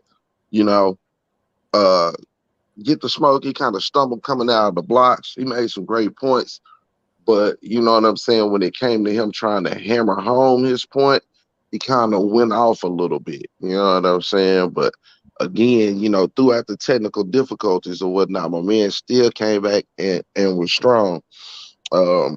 He talked about hearing roughing up Shakur more than Dev got roughed up. You know what I'm saying? In a way with Kambosos and talked about Kambosos' game plan, which was interesting to me. And how he talked about how he attacked Dev the second time around. So both men made great points. I mean, even through the technical difficulties, Get the Smoke stood up and he fought well. I just thought D-Free delivered the information a little bit better. You know what I'm saying? Even besides the technical difficulties, he was succinct to the point with it. And I mean, I just thought he made a more compelling argument. I think my man Get the Smoke is frazzled a bit, you know what I'm saying, because his technical difficulties and everything else, and trying to put his thoughts together into play. And I'm interested to see what happens in this next round. But for me, I have to give the first one to D-Free. Shout out to Snacks B, TD, Erico, everybody in the building. Y'all hit the like button as you come in. Let's go to OTB. OTB, who you giving the first round to? Facts. Everybody smash the like. Salute to both of y'all, man. Y'all did y'all thing. Smoke, leave and come back in, bro. And you might have to sit in one place because it was your connection a lot that was playing with your delivery of some of the points you wanted to make. You feel me? So I definitely go ride with my brother A17 in that matter. As far as the battle go, I mean, as far as the debate go, I had got to give it to D-Free as well. Man, Smoke went straight into battle mode. D-Free made the point that he broke Jamel Herring, and I think that was a big point in Shakur Stevenson's career. For me, yeah, I mean, assessing him as a fighter was to see him mentally and physically break another fighter. That was impressive.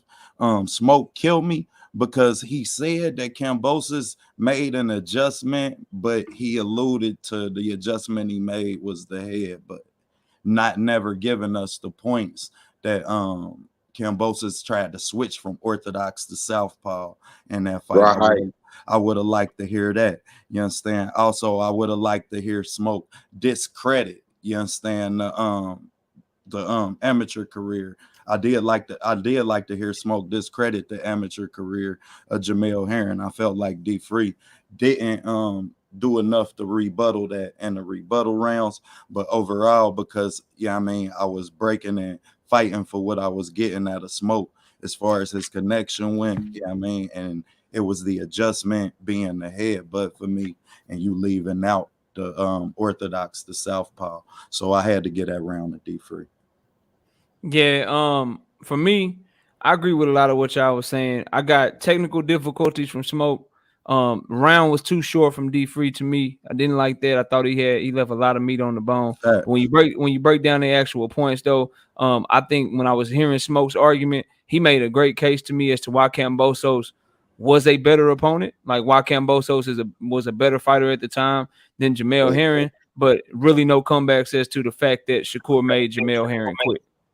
And so I think that stood out to me the most. I think that D-Free also pointed out that Shakur ain't get cut, but Devin did. I like that. I did like Smoke's comments about Kambosos had a better game plan than Jamel Herring. And so I would have liked to hear arguments about how that led to him to be there to win more. He seemed like he was more confident in himself. And I was honestly looking for like all them right hands that Devin was landing. How Kambosos came in with a better game plan, and he still wasn't as competitive as Jamel Herring was able to be and shit. Like I was looking for shit like that, to be real with y'all. And I thought with the rebuttal and the technical difficulties, I did get around to D-Free also. But I think if Smoke didn't have technical difficulties, that round would have been much closer because of how short D-Free's first round was. But overall, we on to the next round. In this second round, and y'all make y'all voices heard. Right now, we got 70% of the chat is going with D-Free. I'm going to end the poll. I know I dropped that poll late, but we're going to keep it moving. I'll drop the poll earlier next time at the end of the second round, but I want to keep it moving so these guys can stay in their flow. So the second round question, I got to get the Smoke going first. And this one very simple. They both defensive wizards right now in boxing. Which one of them has really earned the comparison to Floyd Mayweather? Smoke, you got 10 minutes. Tell us why it's Devin Haney, man. Yeah, man. Hopefully my points won't get squelched out by my internet connection. But anyway, let's keep it pushing. So at this point in the game, they're both young in their careers. You would think that Devin Haney was the older guy, but in fact he's not. He's a younger guy. But if you just take a look at, even just in their first division, right? Devin's still in his first division. We take a look at Floyd in his first division. Floyd did 8 title defenses in his first division. And, we've had his first title defense against Angel Manfredi, who'd already stopped Arturo Gatti, right? We look at Devin Haney, he's in his first division. He's already got 6 title defenses. One is against, long-reigning champ in Linares. He's already fought 4 former champs. In his first division, with his first run. And not only that, he's become, the 8th man to be, undisputed in the 4-belt era. He's already made a historic mark on the division in his very first division. Then we go down to Shakur. Shakur has 0 title defenses in his first division. He has 1 title defense in his second division. Right? He's faced to date like 2 he's faced 2 champions to date. When it comes to, and that's just accolades, that's just opposition. When it comes to one of the things that makes Floyd, not just his opposition, not just all the champions that he fought or former champions that he fought, it's also that, he fought on multiple networks. Already at this stage in Devin Haney's career, he's fought on HBO, he's fought on ESPN, he's fought on DAZN. Shakur still on ESPN, right? I think is well known for is promoting himself, right? Being a fighter that also promotes. Smoke is getting choppy, bro. Right? And co-promoting his own fights. We see Devin Haney doing that. Not only does he follow fucking hell. Not only is he promoting his own fights, but he also has other fighters underneath him. He's right now promoting. At 24 years old, he is by far ahead of Shakur Stevenson in this Floyd Mayweather comparison, and Shakur Stevenson is older than him. Go ahead. Hey, whatever you did at the end there, you need to stay right there. Go right there, because right at the end, right when I told you that, it got clear as shit again. Facts. So whatever you did right there, I don't know what you guys are hearing and what you guys aren't hearing.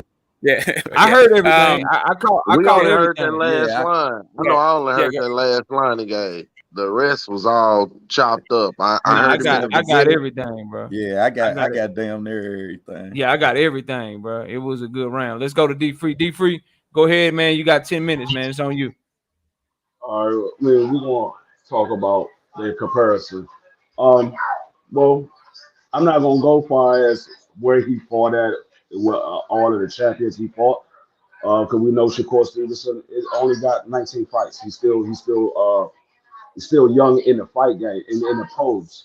But far as his boxing style, he's very defensive like Floyd Mayweather. He know how to judge distance like Floyd Mayweather. He sits in the pocket, and you can't touch him. He do the shoulder roll, and he can judge the distance very well. And like I said, he sits in the pocket, and they still only landing average of 5 punches a round with him sitting in the pocket. And he systematically breaks his opponent down the same way Floyd Mayweather does.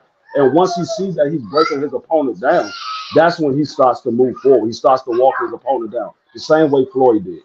And he doesn't have to do a lot of movement. He does little subtle movement just to get you off balance, but he's still in punching range the same way Floyd Mayweather did. He would sit there and just be in the pocket and just move just a little bit to get you to not be able to hit him, but he's able to hit you the same way Floyd did. And he's fought on ESPN, started his career on ESPN, just like Floyd Mayweather did.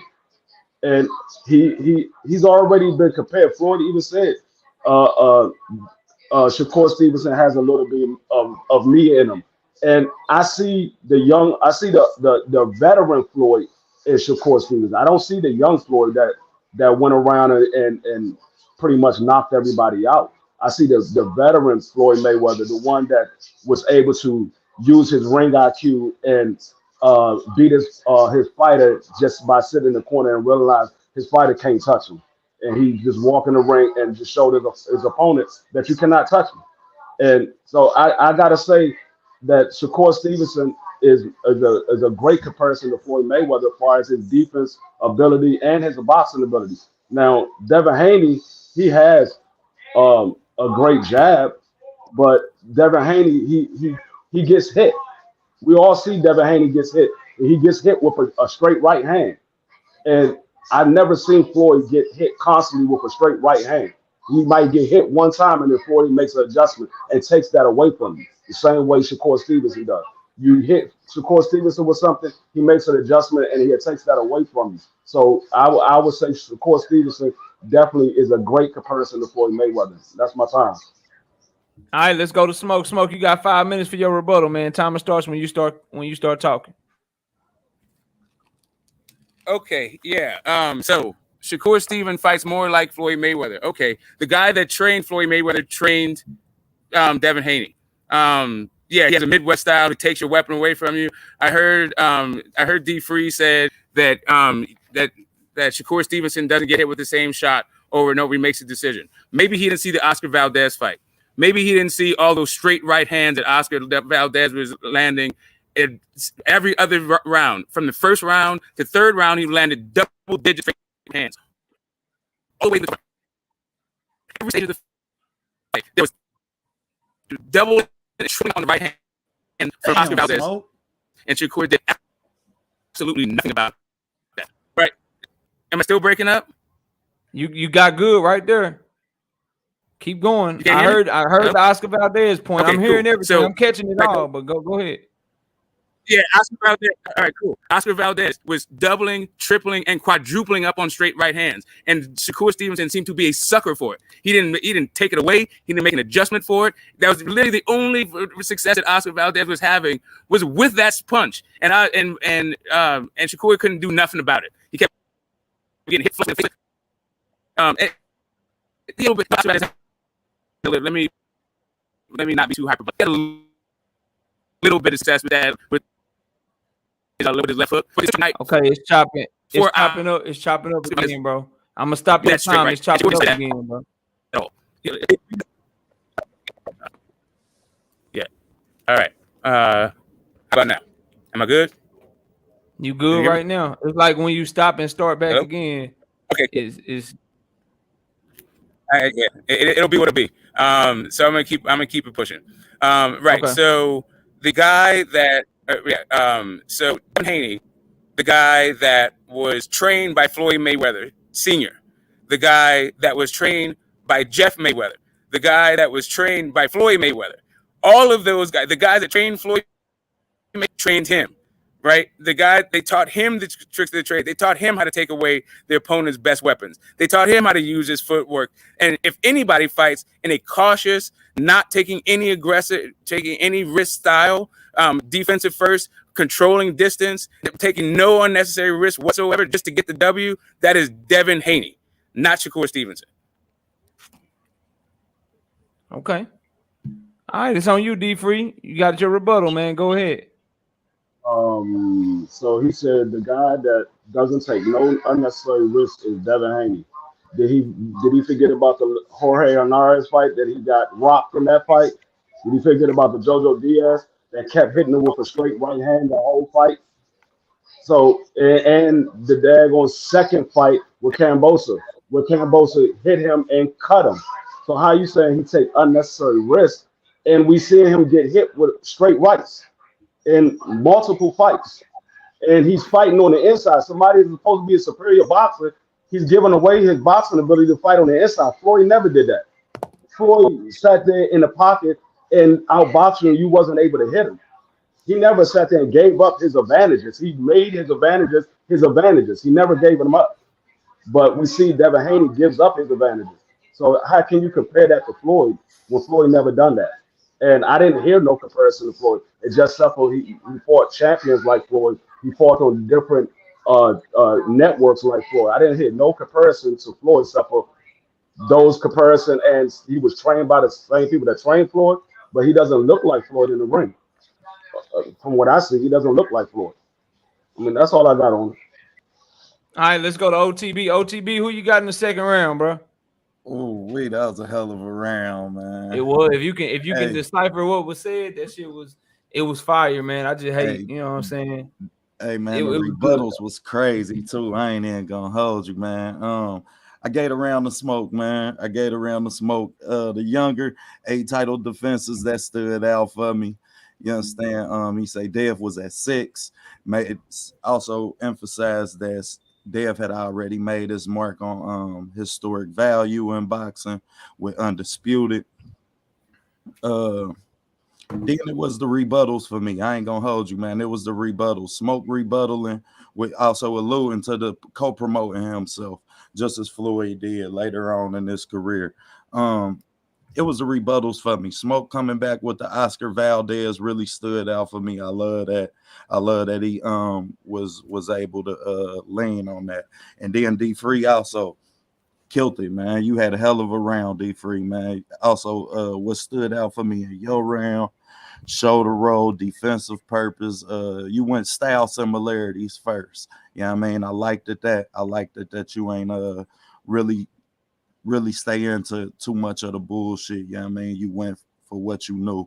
You understand? And then I thought it was a great point when you made as far as him being a lot like the old Floyd versus the young Floyd. Man, that damn near won you the round for me until Smoke came back with the rebuttals. I also love Joe rebuttal, though, coming back with the Jorge Linares and the JoJo Diaz fight that we all seen them both take right hands from repeated. So it was pretty much even on the rebuttal rounds, man. Both of y'all gave hell of a rebuttal rounds. I just felt like Smoke had more points in his opening statements. But good rounds, man. Tough to judge, too, after them rebuttals. Already. Let's go to 817. 817, who you got the second round for? Oh, man. Say, them boys were swinging in that round. Real talk. I got smoked this round, bro. I got smoked this round. Smoke started out swinging. I mean, like, he knotted you up, D3, with them points, bro. When he hit him with the undisputed and high dev, you know what I'm saying, making his mark across multiple companies or whatever. I mean, he got down with that one. And I mean, it was a smoke round for me until D3 came back with that rebuttal. It was like at the 2 minute and 30-second mark, D3 hit him with a major. You know what I'm saying? Well, what about Linares? Whoop, just like Devin was stunned, I was stunned. I say, oh shit. You know what I'm saying? He hit him with a major. He hit him with a major right there. So salute to my guy D3 for that. He fought hard back in them last 30 seconds. You dig on the rebuttal. But if I'm just judging the overall round, I got to give it to my man Smoke. He was sharp with his rebuttals. You feel what I'm saying? They weren't overwhelming, like you said. I think it was about even on the rebuttals. It was just that first part. I feel like he hammered home. Yeah, for me, it was just a battle of D3 going the route of Shakur's defense, and the way that he fights is more similar to Floyd, and then Smoke making the case that Haney has already built a legacy that you can compare to Floyd far better than that of what Shakur Stevenson has done. And I thought they both made great arguments, but the undisputed at 23 years old, the 6 defenses already in one weight class, just already building a bigger legacy than Shakur has built in one division, and Shakur's already been in 2 divisions. That stuck out to me the most, and that's why I agree with you guys, and that's why I gave Smoke the round. Also, very close round, but when we talk about Mayweather, we talk about his legacy and we do talk about how he fought too, but I just think that undisputed shit and the fact that he's already fought on multiple platforms, like Floyd fought everywhere, HBO, Showtime. Haney is already taking that same route. Haney got fighters under him, already being a businessman, which Floyd is well known for. I thought that round, the beginning round, and those points, I think I edged it towards Smoke like you guys, because I just think it was not that D3 had a bad argument, but those points just really hit. They really hit to me. But I'm gonna tell you right now, Smoke, these rounds are very close. And if that audio mess up in this third round, it's gonna be hard to get this victory. And I know you're trying to get your first W, bro. So I hope your audio get right in the third round, bro. Real shit. But shout out to A1 Hoops on with another $5 in the super chat. He said, Smoke, use your mobile hotspot, bro. Your Wi-Fi giving you straight lefts like Shakur be dishing out. Yeah, that's all fair. That's all fair. I ain't gonna hold you, bro. That shit getting bad. But let's go to the third round. D3 going first in this one. And it's our classic question that we have cultivated, that we love, and that we always bring up in all of these debates in the TKO debate series. Very simple question. They get in the ring, they get it popping. Who gonna win the goddamn fight? And tell me why. D3, tell me why Shakur gonna win. You got 10 minutes, bro. I love this fight. I hope it does happen, because I got Shakur winning this fight easily, and it's not even because of the debate. I got Shakur winning this fight easily because from this last fight that I saw with Devin Haney, he allowed himself to get out of his game plan. And you cannot do that with Shakur Stevenson. Shakur Stevenson is a better defensive fighter. He judged distance better than Devin Haney. Devin Haney has a good jab that you said knockout. He only landed 4% of his jabs that he throws. So if you only landed 4% of your jabs and you fighting somebody that only gives up 5 punches per round, you're not winning that fight against Shakur Stevenson. He goes to the body better than Devin Haney. He breaks his opponent down, and he can hit you in the pocket without you hitting him. Devin Haney doesn't fight well on the inside. Shakur Stevenson judged distance very well. He will be able to fight Devin Haney mid-range, long range, or in the inside. Devin Haney can only fight on the outside. He cannot fight in the mid-range because he doesn't know how to judge the distance. He gets hit with straight right hands. I already said it. We done already seen it in multiple fights. He gets hit with straight right hands. And you getting hit with a straight right hand from Shakur Stevenson, he's going to walk you down there. He's going to counter you multiple times with that straight right hand. And he's going to see that. And his IQ is better than Devin Haney. With less fights than Devin Haney, his IQ is better than Devin Haney.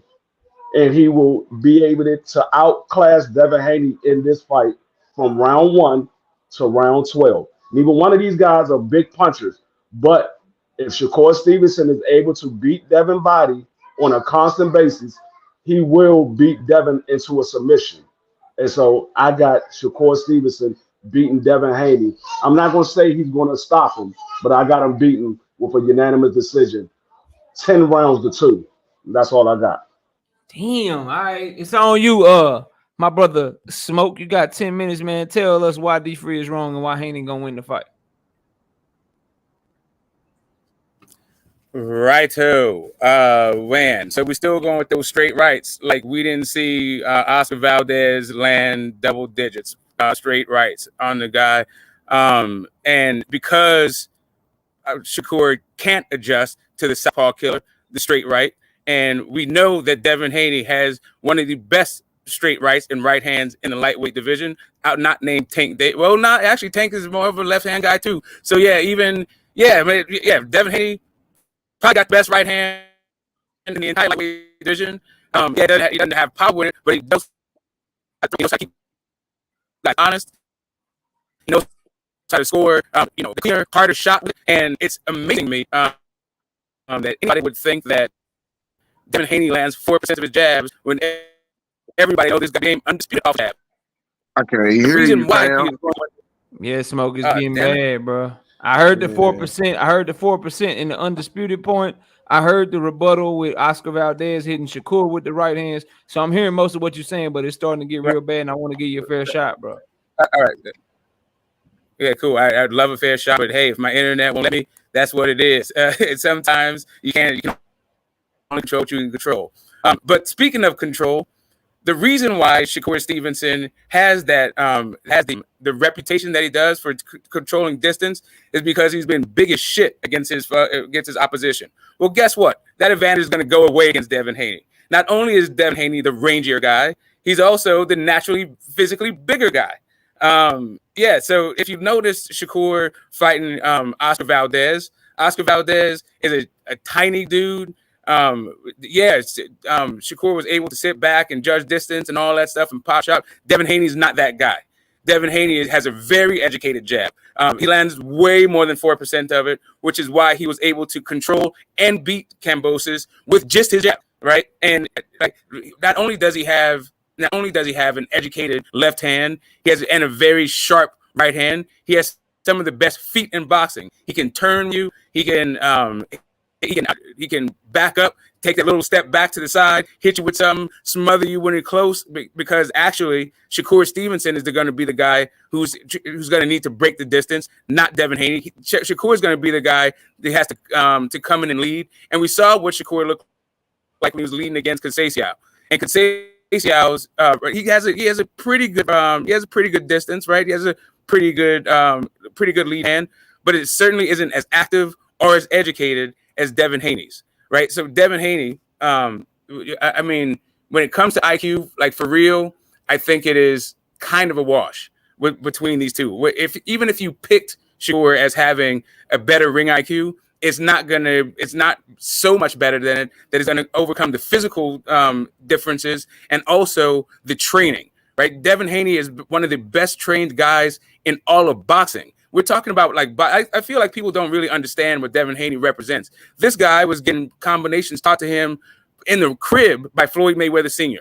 We've seen pictures of Devin Haney with Floyd Mayweather when he was 9 years old. This guy would train with Jeff since he was 11 years old. He's been training with Floyd Sr. since he's 12 years old. You can see the training. You can see the technique. You can see the situational boxing from Devin Haney, that he is always in the right place to throw a shot. We saw in the last fight against Shakur Stevenson against Casasio, he was hitting fresh air, falling over himself, falling off of balance because he's loading up on shots. Yeah, that's not Devin Haney. The reason why Devin Haney is going to beat Shakur is because he is better at controlling distance, and he's proven that against better competition, against guys who are much more proven in the sport, champions, former champions, guys of all sizes, guys who can crack, guys who can't crack. Ambush fighters, counter punchers, pressure fighters. He's been there with all of those. Shakur has been looking good against guys who are basically statues, or a guy like Jamel Herring, who's a really good trier, but has always been a C+ fighter at his very best. At this point, Devin Haney has been in there with the better competition, proven that he has a better lead hand, proven that he has the tools that it takes to give Shakur trouble, because we saw Oscar Valdez hit him with those straight rights over and over again, and we saw Shakur make zero adjustments to the Valdez right hand. If you don't know how to get around Oscar Valdez, if you can't maneuver around, make the proper adjustments against him, Devin Haney is going to eat you alive. 12 rounds. It'll be a good fight. I think that Shakur will get 4 rounds like Joe Diaz. But Joe Diaz is a way better pressure fighter than I've seen Shakur demonstrate. So at least it gets better opposition. I saw with Shakur. I saw JoJo pressure Gary Russell Jr. to pretty good effect, but he was young at the time. At that point he had to set his feet in order to throw a shot. But we saw improvements when he fought Tevin Farmer, when he was able to throw when it was to throw off rhythm or throw without setting his feet. We saw that his ability to cut off the ring is superior. We saw that also replicated in the Fortuna fight, and we also saw that in the Devin Haney fight. I don't know who you can point to in the Shakur fight, in Shakur's resume, that fights who has a ring IQ of Devin Haney, who has the attributes of Devin Haney, who has the training, the technique, the focus, the heart, the vision, the talent. None of this stuff has Shakur ever faced. His best win against guys like Oscar Valdez and Jamal Herring. To me, these are the canaries in the coal mine that shows that when he goes up against Devin Haney, he's not going to have enough. He'll be in over his head. He's a little bit of a front runner. He's kind of a bully.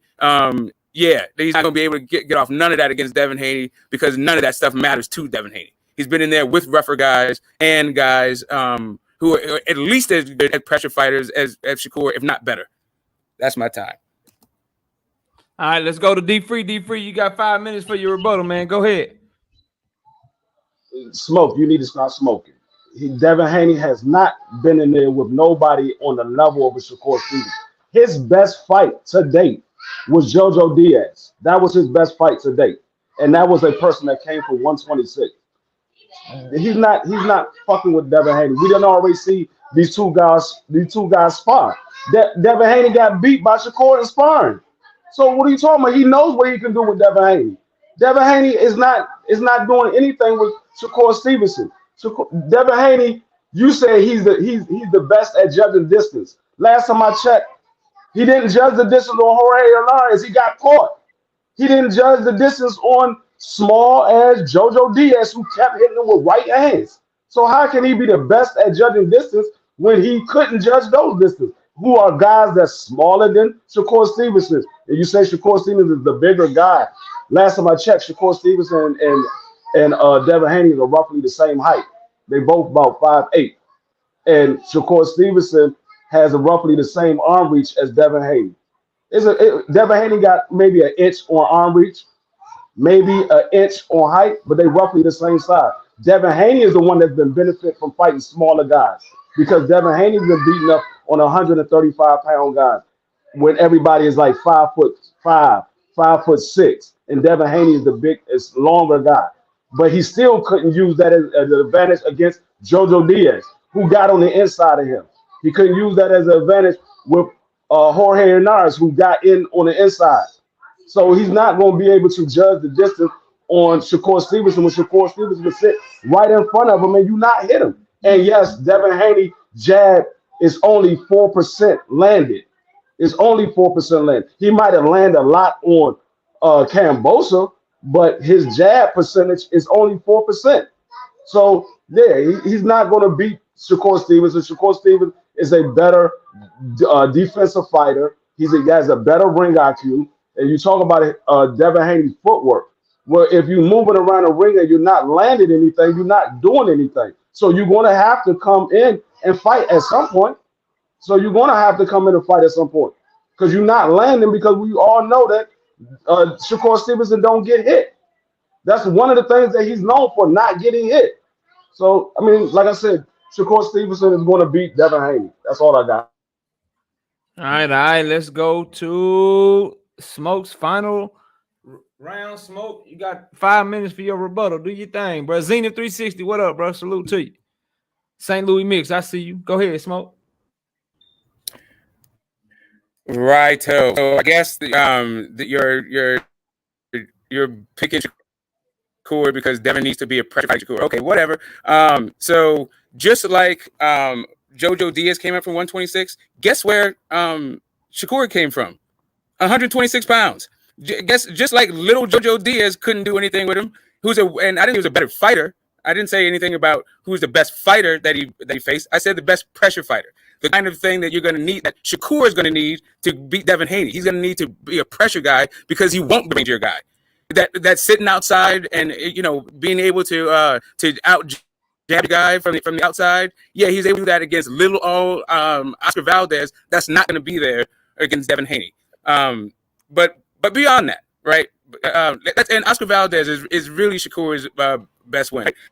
But even like just really beyond that, Shakur Stevenson, let's just keep it like really 100%, right? We'll just keep it a buck. The guy is a counterpuncher. He likes to set up his shots. He likes to set traps. He likes for you to run into him. And he's been fighting guys who have either been statues or he didn't have to worry about it. Like he didn't have to worry about their power or their activity. So in the sense, when it came to Conceição, he was able to just push forward, make all kinds of mistakes because Robinson Conceição would not make him pay, would not tie him up, would not reset, but he'd score, make him reset, move him around the ring. Like what Shakur has been able to do against the Joet Gonzalez's of the world, against the Robinson Conceiçãos of the world, against the Oscar Valdez of the world, against the Jamel Herrings of the world. This is a completely different beast when it comes to Devin Haney. And when you talk about guys getting cracked and who's more like Floyd Mayweather, we saw what happened. Linares cracked. We saw Linares crack Devin, and we saw Devin recover, win the fight. We saw also Floyd get cracked by Sugar Shane Mosley, one of the hardest he's ever hit, leg buckled, all that stuff. Plenty of time in the round. What did he do? He held on until his head cleared, and he went back to commence to whooping that ass. And it's the same thing. This is boxing. You're gonna get clipped. But the one thing you can say about Linares is that he has some power in those gloves. That dude can punch. You already conceded that neither one of these dudes got power like that. So the idea that the stoppage is going to become from power, yeah, that ain't going to happen. Like I said, Shakur Stevenson has been looking real good against guys who are smaller than he is, against a guy who is bigger than he is, who is better, is not. If he's not he's at least as good as trained as Shakur, if not better trained than Shakur. He is at least as smart as Shakur, if not smarter than Shakur. And like I said, there's some sweet to the science, but there's also some science to the science. The way that those lines line up, right? The orthodox fighter versus the southpaw fighter. What you find is the straight right hand is the punch, it's the angle to take. and we saw that being used to great success. Right? Well, not to success, but to the success that Oscar Valdez has. It was because of that straight right hand, right? And we all know that Devin Haney has a way better right hand than Oscar Valdez, if not for knocking guys out, at least for keeping the fight long and at distance, which is where this fight is going to take place. The majority of the fight is going to take place at distance and is going to favor Devin Haney. If it doesn't take place at distance, it's going to mean that Shakur is going to have to collapse that distance because he is the one with the shorter reach and is by like 4 inches, it's by enough. You got 1 minute. Yeah, the arm length is by enough that Shakur is going to have to get on his Jojo Diaz. He's going to have to get on his Errol Spence, and he's going to have to figure out how to become a pressure fighter and how to get in on the inside and break down and have Devin Haney open up. And guys who are way better pressure fighters than Shakur Stevenson have tried and failed. You can't open up Devin Haney with Shakur Stevenson style. The dude's too little. He don't throw enough shots. 30 seconds. That is a Devin Haney, like I said, 116, 117 kind of fight. Already. All right, let's go. Not 116, 115. I got you. All right, let's go to the judge. We're going to 817 first this time. 817, who we giving the round to, bro? And look, some great points made. I mean, these men fall hard in that round. Hard. At first, it looked like a runaway on the cool. I feel like Get the Smoke. I mean, his points are on fire. In that last round, he got a little clarity, and he was able to line them up. The rebuttal was hammering it home. I think D Free made a hell of a point, and I want to say, shouts to D Free when he talked about the sparring, because motherfuckers like to say sparring don't count when it ain't in the favor of who they like. You know what I'm saying? And we know there's other variables or whatever that come into it, but it's other variables that come into it when you step in the ring too on that fight night. And there's a lot of shit that can be gained from those. Sometimes people just be working on something, and then sometimes some people just get their ass whooped. You know what I'm saying? They build a lot of confidence in fighters, and you can see a lot of different things. So, you know what I'm saying? Both of them made great points, man. Super close. But I think Get the Smoke. You got your first win tonight, at least out of me, bro. You know what I'm saying? Hammering home the distance factors. Talking about the right hand, succinctly how I was landing, how you expect the fight to be fought at distance. I mean, you know what I'm saying? I just think he did a better job of making the point. So for me, tonight is Get the Smoke. You know what I'm saying? It's Get the Smoke for me. That's all I can say. Okay. Let's go to OTB. OTB, who you giving the round to, man? Damn, my bad. I gotta damn, man, that was a hell of a round, man. Smoke killed it. I love the fact that Smoke went to him being the bigger fighter. Yeah, I mean, that Shakur being the bigger fighter against all of his opponents. You understand? So that's the deception and his style that he's allowed to get away with. And D Free, you killed it too, bro. I thought you killed it in the rebuttals, man, with the JoJo and Lenar's close distance. You definitely drilled in the fact and rebuttal that Smoke said that Dev controlled distance better than Shakur did, and you gave us some examples. But I gotta agree with bro, man. I gotta agree with 817. Nah, hold on. I gave that round to D Free. Yeah, I gave that round to D Free. Because Smoke, I gave you a point because you said Dev had good feet. It was the rate transitions for me. You told us that he had a better lead hand, but never told us how he uses that lead hand to be successful. You understand?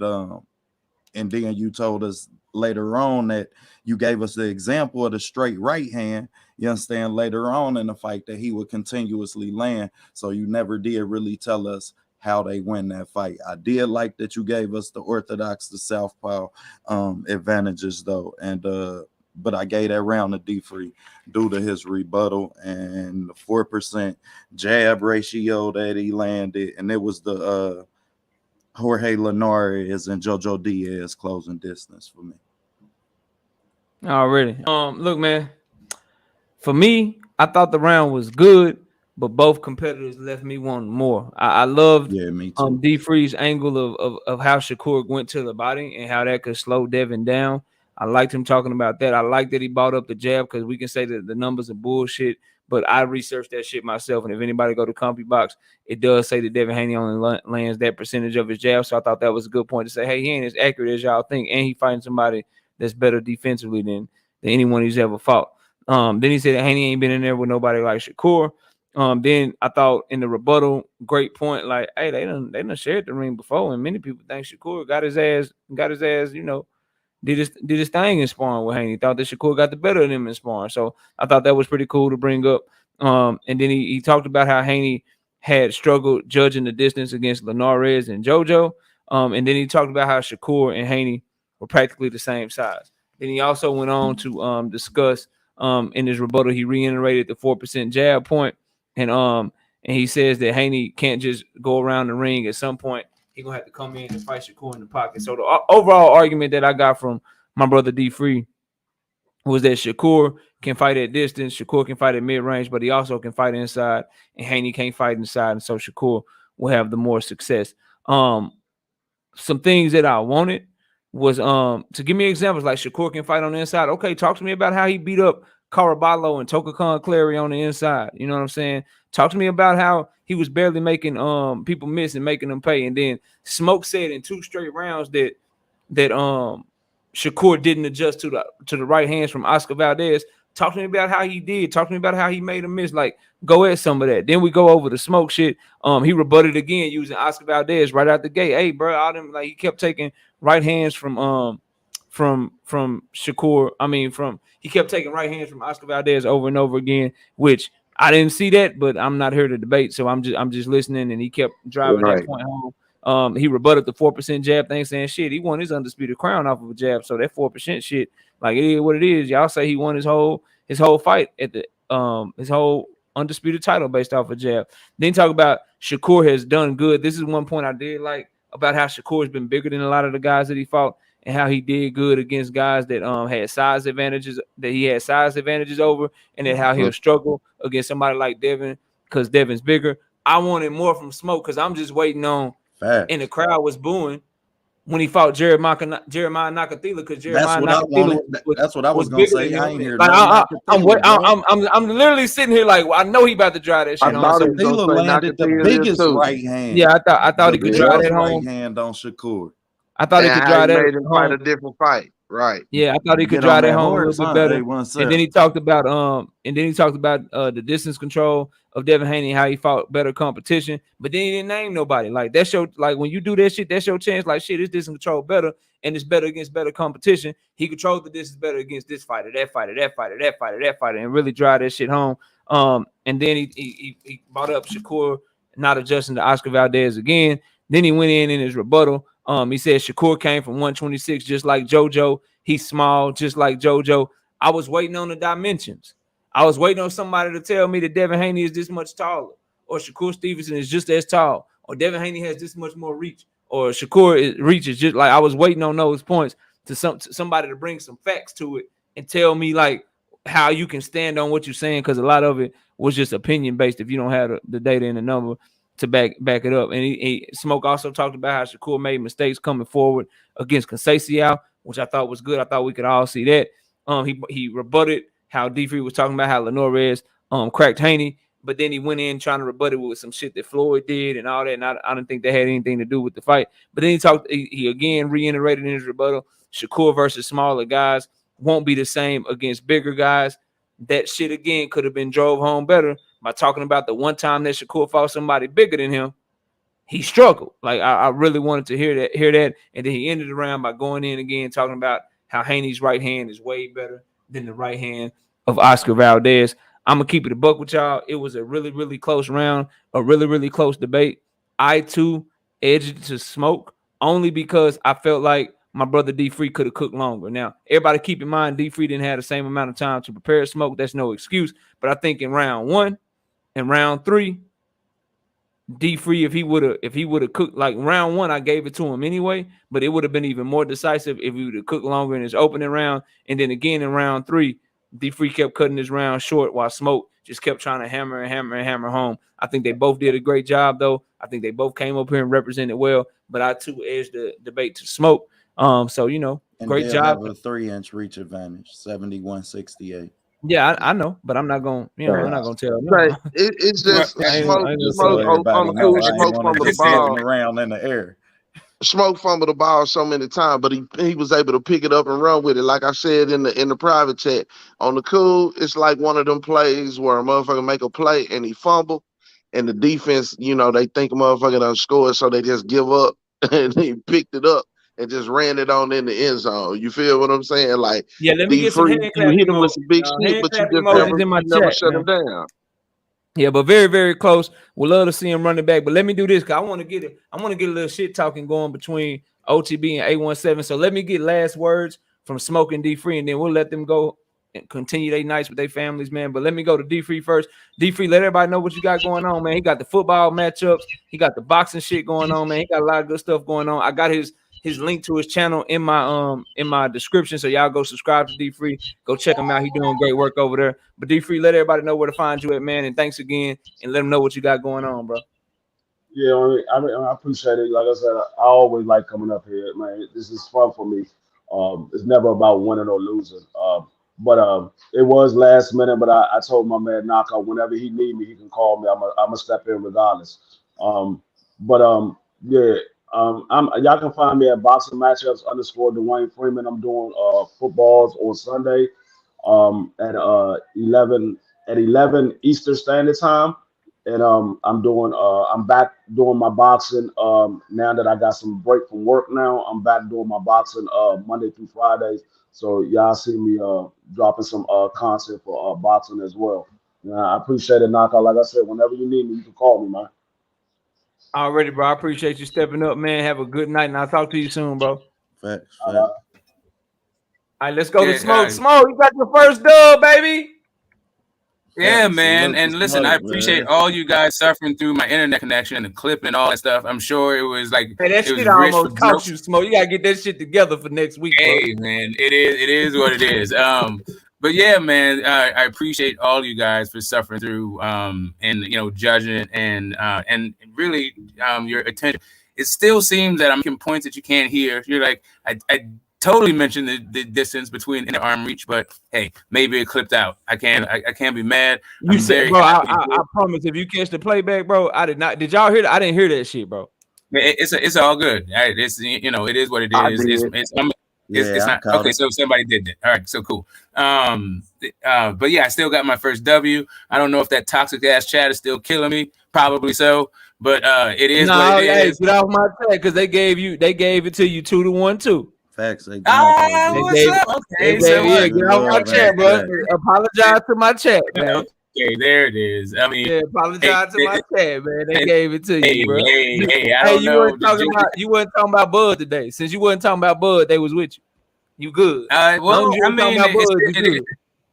hey, I'm still in tank country. I know I'm in tank and Shakur country. Ain't like it's Shakur country like it is tank country. I know, but still, I was nervous. I was definitely nervous about it. But yeah, man.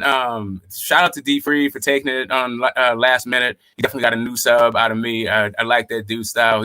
No nonsense. Didn't waste a whole bunch of time talking. Love it. Peace to you guys. Yes, sir. We'll see Smoke next Wednesday, y'all. He going in with the boxing section. He trying to get his record back to 500, just like that. Boom, trying to get his shit to 500. He about to go on the run. Y'all better watch out. But Smoke, thank you. Yes, and just so you know, there's some lovely individuals in the chat, and you guys know who you are. Smoke, and if you don't know who you are, just suspect it. Just suspect it. You are the lovely individual. Caskets, man, and we both get back to 500. I'm telling you, that's where it's gonna be. Already. But Smoke, bro, it's much love, man. I appreciate you for always rocking out with me. And I'll be in touch. I'll have you back real soon, man. Matter of fact, you be back Wednesday, so shit, get ready. I'm sending you the questions tomorrow, man. Okay, peace. All right, bro. Peace out. All right, y'all. It's time for the for the face. I got a couple of questions. You know what I'm saying? I got a couple of things I want to ask these brothers for the last 15, 20 minutes of the show, man. We got a debate going down. Texas versus Ohio, right? 817 versus OTB. They going at it on November the 3rd, 8:30 p.m. Central Time. But damn it, we gonna talk about this shit right now. So 817, when you look across the way and you see OTB over there, what do you see, bro? Do you see a worthy competitor? Do you see food? What do you look at when you see OTB when it comes to this debate that y'all got going down in a couple of weeks, man? He see an all-you-can-eat buffet. That's what he see. I'm gonna tell you what he see. If you see food, it's let's let the man speak for himself. 817, what you see over there when you look at OTB, man? You know, I respect any man that's willing to step in the arena. You dig what I'm saying? That's willing, that can look over and see what he see across from him. You know what I'm saying? Damn. He can look across and see what he see and lace up his shoes and say he willing. I can respect that. But to me, it is happening in November, right? Mm-hmm. And I ain't big on holidays, but I don't see nothing but turkey across the way from me. You dig? I'm plucking all fellas. You dig? So everybody show up with your plates, bring your foil, bring your styrofoam. You can bring some Tupperware. I ain't tripping. There's gonna be plenty to take home. I ain't leaving shit behind. On Thanksgiving, you give me a goddamn paper plate, then that say a lot of man. OTB, same question to you, OTB. What you see over there, OTB? Because OTB, man, I ain't gonna lie, bro. I ain't gonna lie. A lot of people done wrote you off, OTB. They done wrote you off. They think that you ain't coming with shit. They got you as a huge underdog. They got 817 right now. It's like a minus 1,000 favorite, and you like a plus 800 right now, bro. Hey, they don't believe in you, bro. That's how I came. What you see over there, bro? That's how I came in here. But paper plates is for barbecues, man. We giving out all you can eat buffets. Real talk. I ain't even gonna hold you. Like, man, and when I say I already know what it is, y'all could think it's food if you want. You understand? These the same people that watch my breakdowns and I watch y'all shows and hear my shit. Oh shit. Talk about it. About it. Oh, shit. Don't nobody want that golden corral, boy. Man, you feel me? 817, man. Come on, man. So we ain't worried about that, man. long as the people and the fellow content creators who bring me in this industry, long as y'all let me know that I know what I know, then there ain't nothing nobody could tell me. Let me ask y'all this. If the answer is nothing, then that's cool. But what do y'all opponent bring to the table that make you worry a little bit? Oh, like, man, what are you worried about? What do you have to neutralize in this battle, man?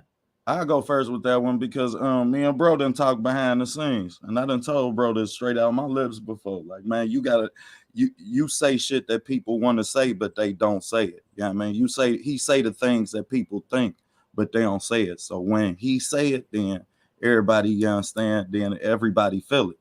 So that's definitely what worry me the most. Plus, 817 knowledgeable about this sport, man. I ain't even gonna hold you. He know his shit. So you best believe I'm gonna be on mine. Already. 817, same question to you, man. What do you think you need to prepare for the most with OTB, man? OTB got his boxing thesaurus. He got his boxing dictionary with him at all times. You feel what I'm saying? Like, even if he may not know what the fuck he talking about, he gonna use that boxing vocabulary and thesaurus until he figure it out amongst his talk. You feel what I'm saying? He gonna hit you with weight transition, back and forth, the up and down move. He gonna hit you with some boxing knickknacks that, you know what I'm saying, your casual ain't gonna be able to use. They just boxing phrases and shit, and then he'll figure it out as he go and then lay it down. You feel what I'm saying? So it sounds like Poindexter Paul when he come through that motherfucker. So I got to be prepared to be as professional as I need to be, but still keep my Southern charm. You feel what I'm saying? Already. Ashley wants to know, what's the topic? Funny you should ask. Texas versus Ohio. We are trying to find out, Ashley's Corner, who runs boxing. And so we got 3 questions designed to figure that out. The first question, we got Virgil Ortiz versus Tiger Johnson. Who has the better chance to become a multiple division champion? The second question, we're going past versus present. We're going Earl Spence versus Aaron Pryor. Prime for prime, who will win that fight if they fight? And then last but not least, we got fighters under 23. Jared Big Baby Anderson versus Jesse Bam Rodriguez. Who is the more talented fighter? That will be the 3 rounds of the debate. I haven't emailed it to him yet, but they will be emailed to him sometime this weekend. But this is my last question. And we can get off here. I'm excited about this, man. I'm excited about that. Hey, just I need predictions, got bro. me ready to go. I need predictions. I need to know, are we looking at a 2-1? Are we looking at a 3-0? Are we looking at a close 3-0? Is somebody getting blown out? Man, I'm about to make up for all the rounds I lost. 817. You go first. What are we looking at? Are you going to edge a 2-1? Are you 3-0? Are you catching a body bag? What we doing? What are we doing, bro? What you got? What I ain't doing is no favors. You feel what I'm saying? I'm coming to take everything. You feel me? I'm coming to take everything at the gate. At the gate. I'm knocking on the door with my sickle. You feel what I'm saying? Saying, come outside. Come fight night. It is what it is. I'm coming to lay something down. Goddamn me. I ain't giving nothing up. Nothing. So he gonna have to take something. Okay. OTB, what's your prediction for the night, man? Man, I'm about to take the ice cream out of his hand right after the ice cream man give it to him. You know what I mean? Right when the ice cream man give it to him. Damn. You taking people ice cream from the ice cream truck. Bro, man, what? But you don't ain't nobody never took nothing from a Texas nigga. I'm gonna tell you. And they ain't gonna start that day. You gonna take something with you. You gonna take something with you. You reach, you gonna take some. You gonna take something with you. It ain't gonna be what you want. It ain't gonna be what you want. Say, man, let's get ready to rumble. Hey, you eat nothing. You heard what Cam told him and paid him for. You eat nothing. Oh man. Say, is this the illest nigga in Nebraska? Is it? Let me tell y'all. You got 20 in the bag right now. Before I get these brothers' last words, I need everybody in the building to hear me and hear me good, because they gonna get it in, right? They gonna do their thing. But I see a lot of people, and I like this. I ain't gonna lie, I like this. I see a lot of people for next Thursday. A lot of y'all got me as the underdog. Let me tell y'all something, bro. I really do this. I need you to understand, bro. I need everybody to understand something really, really clearly and understand me, because I don't want nobody to be surprised. I really do this, bro. I really do. BFTB know his shit. He is one of the best, bro. He do his thing. I get it, bro. I give him his props. Never been a hater. But I need y'all to understand, bro. I do this shit for real. I do this shit for real. Like I'm really in this shit.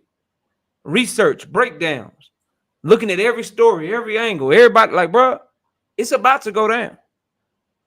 So please be sure to tune in and just keep the same goddamn energy after that shit over with, bro. Talk your shit. Know that.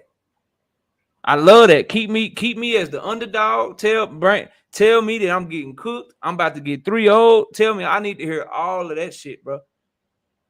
I need to hear all of that. And that's really all I want y'all to know, bro. Because I know he coming with heat. And I know what I'm coming with too. So it's going down. But just keep me right there as the underdog. Just keep me right there, bro. Keep me right there. That's all I want y'all to know, bro. Keep me right there. Because I ain't lost yet. And I don't plan to lose next week, bro. I don't plan on losing at all, bro. I ain't trying to drop no rain. I ain't talking about no, bro. I ain't talking about no barely shit either, dog. I ain't talking about no barely shit. Like no barely shit. Like I'm coming to put in work, bro. Understand that shit. Rick, that ain't what I've been hearing, but I agree with that. But these are the types of ones that make you great, right? Where people think it's 50-50, they think it's close, and then you go show them that it's not that.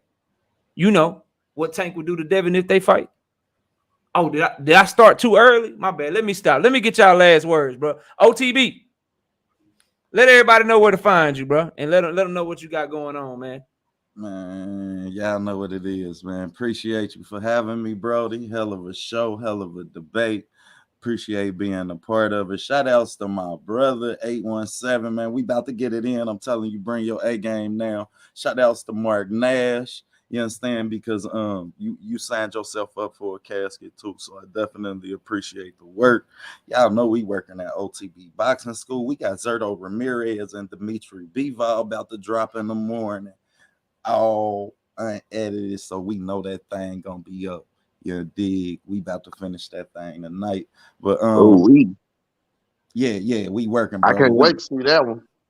Man, yeah, that shit gonna be fire. All that shit be fire, bro.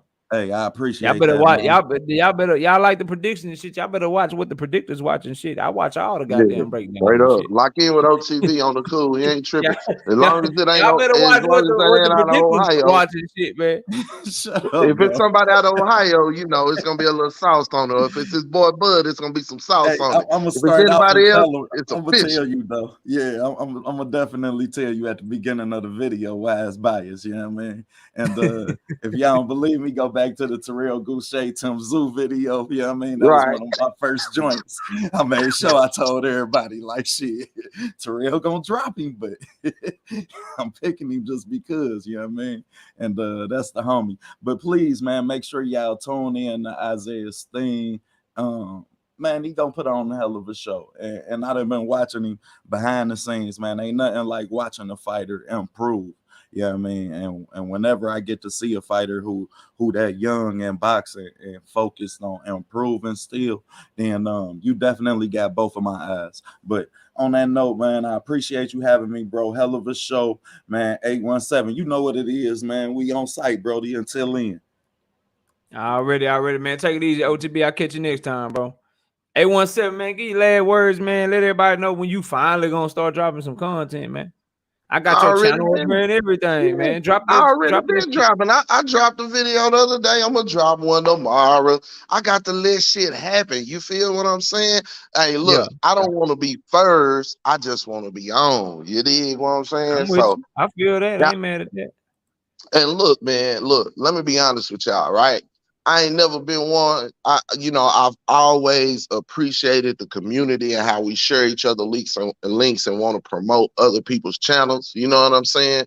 But I ain't never been one to want to try to push up off of somebody else's channel and drop my link in because I know you got a lot of subscribers and I can get some that way type thing. You feel what I'm saying? I wanted it to be genuine. I wanted it to be genuine. I ain't never saying you know what I'm saying, that's been the goal of nobody else. I'm just saying for me, that's just something I wanted. You feel me? And I'm going to continue to get better with it. You know what I'm saying? I'm just getting my feet wet, but I really appreciate all the love and respect that I got. You know what I'm saying? And I get from y'all. I try to keep it 1,000 with y'all. And even when I'm wrong, you know what I'm saying? I try to step up and take my lumps. You did? Because I feel like if we all do that, we'll all be better for it. Salute to you, knock out this platform, this debate series that you got. It's fire, bro. Like, you know what I'm saying? You done found your own lane in this game. And I mean, you blazing a trail, really. And you taking us with you. You feel me? And it's amazing, bro. Salute to you, the missus, your entire family. You know what I'm saying? May y'all continue to be blessed.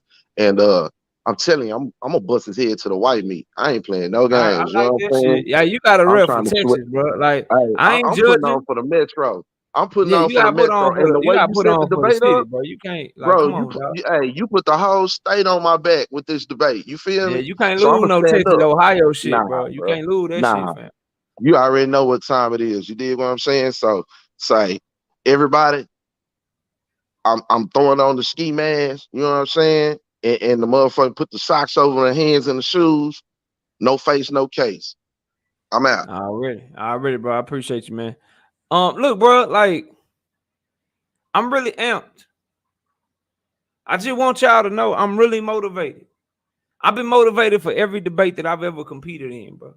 But I'm really motivated and I'm really locked in for this upcoming Thursday, man. I'm really, really motivated. I like I like the energy because I know what my brother BF is gonna be coming with. He coming with nothing but straight heat, and he gonna be on fire from the jump. He gonna be loud and he gonna be entertaining. It's gonna be, bro. I just can't wait, man. I can't wait to put on the show for y'all. So please be sure to tune in next week. Next Wednesday night, we got a fire ass debate between the boxing section and Get the Smoke. But next Thursday night as well, we got Knockout Boxing 86 TV versus BFTB Boxing. And it's gonna be a show. It's gonna be a show y'all don't want to miss. I guarantee you that. But I appreciate y'all, man. Y'all please hit the like button on your way out. Be sure to watch boxing, man. If you haven't, go catch Floyd Schofield. I'm about to go watch him right now. I appreciate nobody telling me what happened. And then watch the Showbox card tomorrow. And if your team ain't playing the Cowboys, so if you ain't the Detroit Lions, good luck to your team unless you cheer for Washington, New York Giants, or the Philly Eagles. If you cheer for any of them, I hope they all get their ass whooped this week.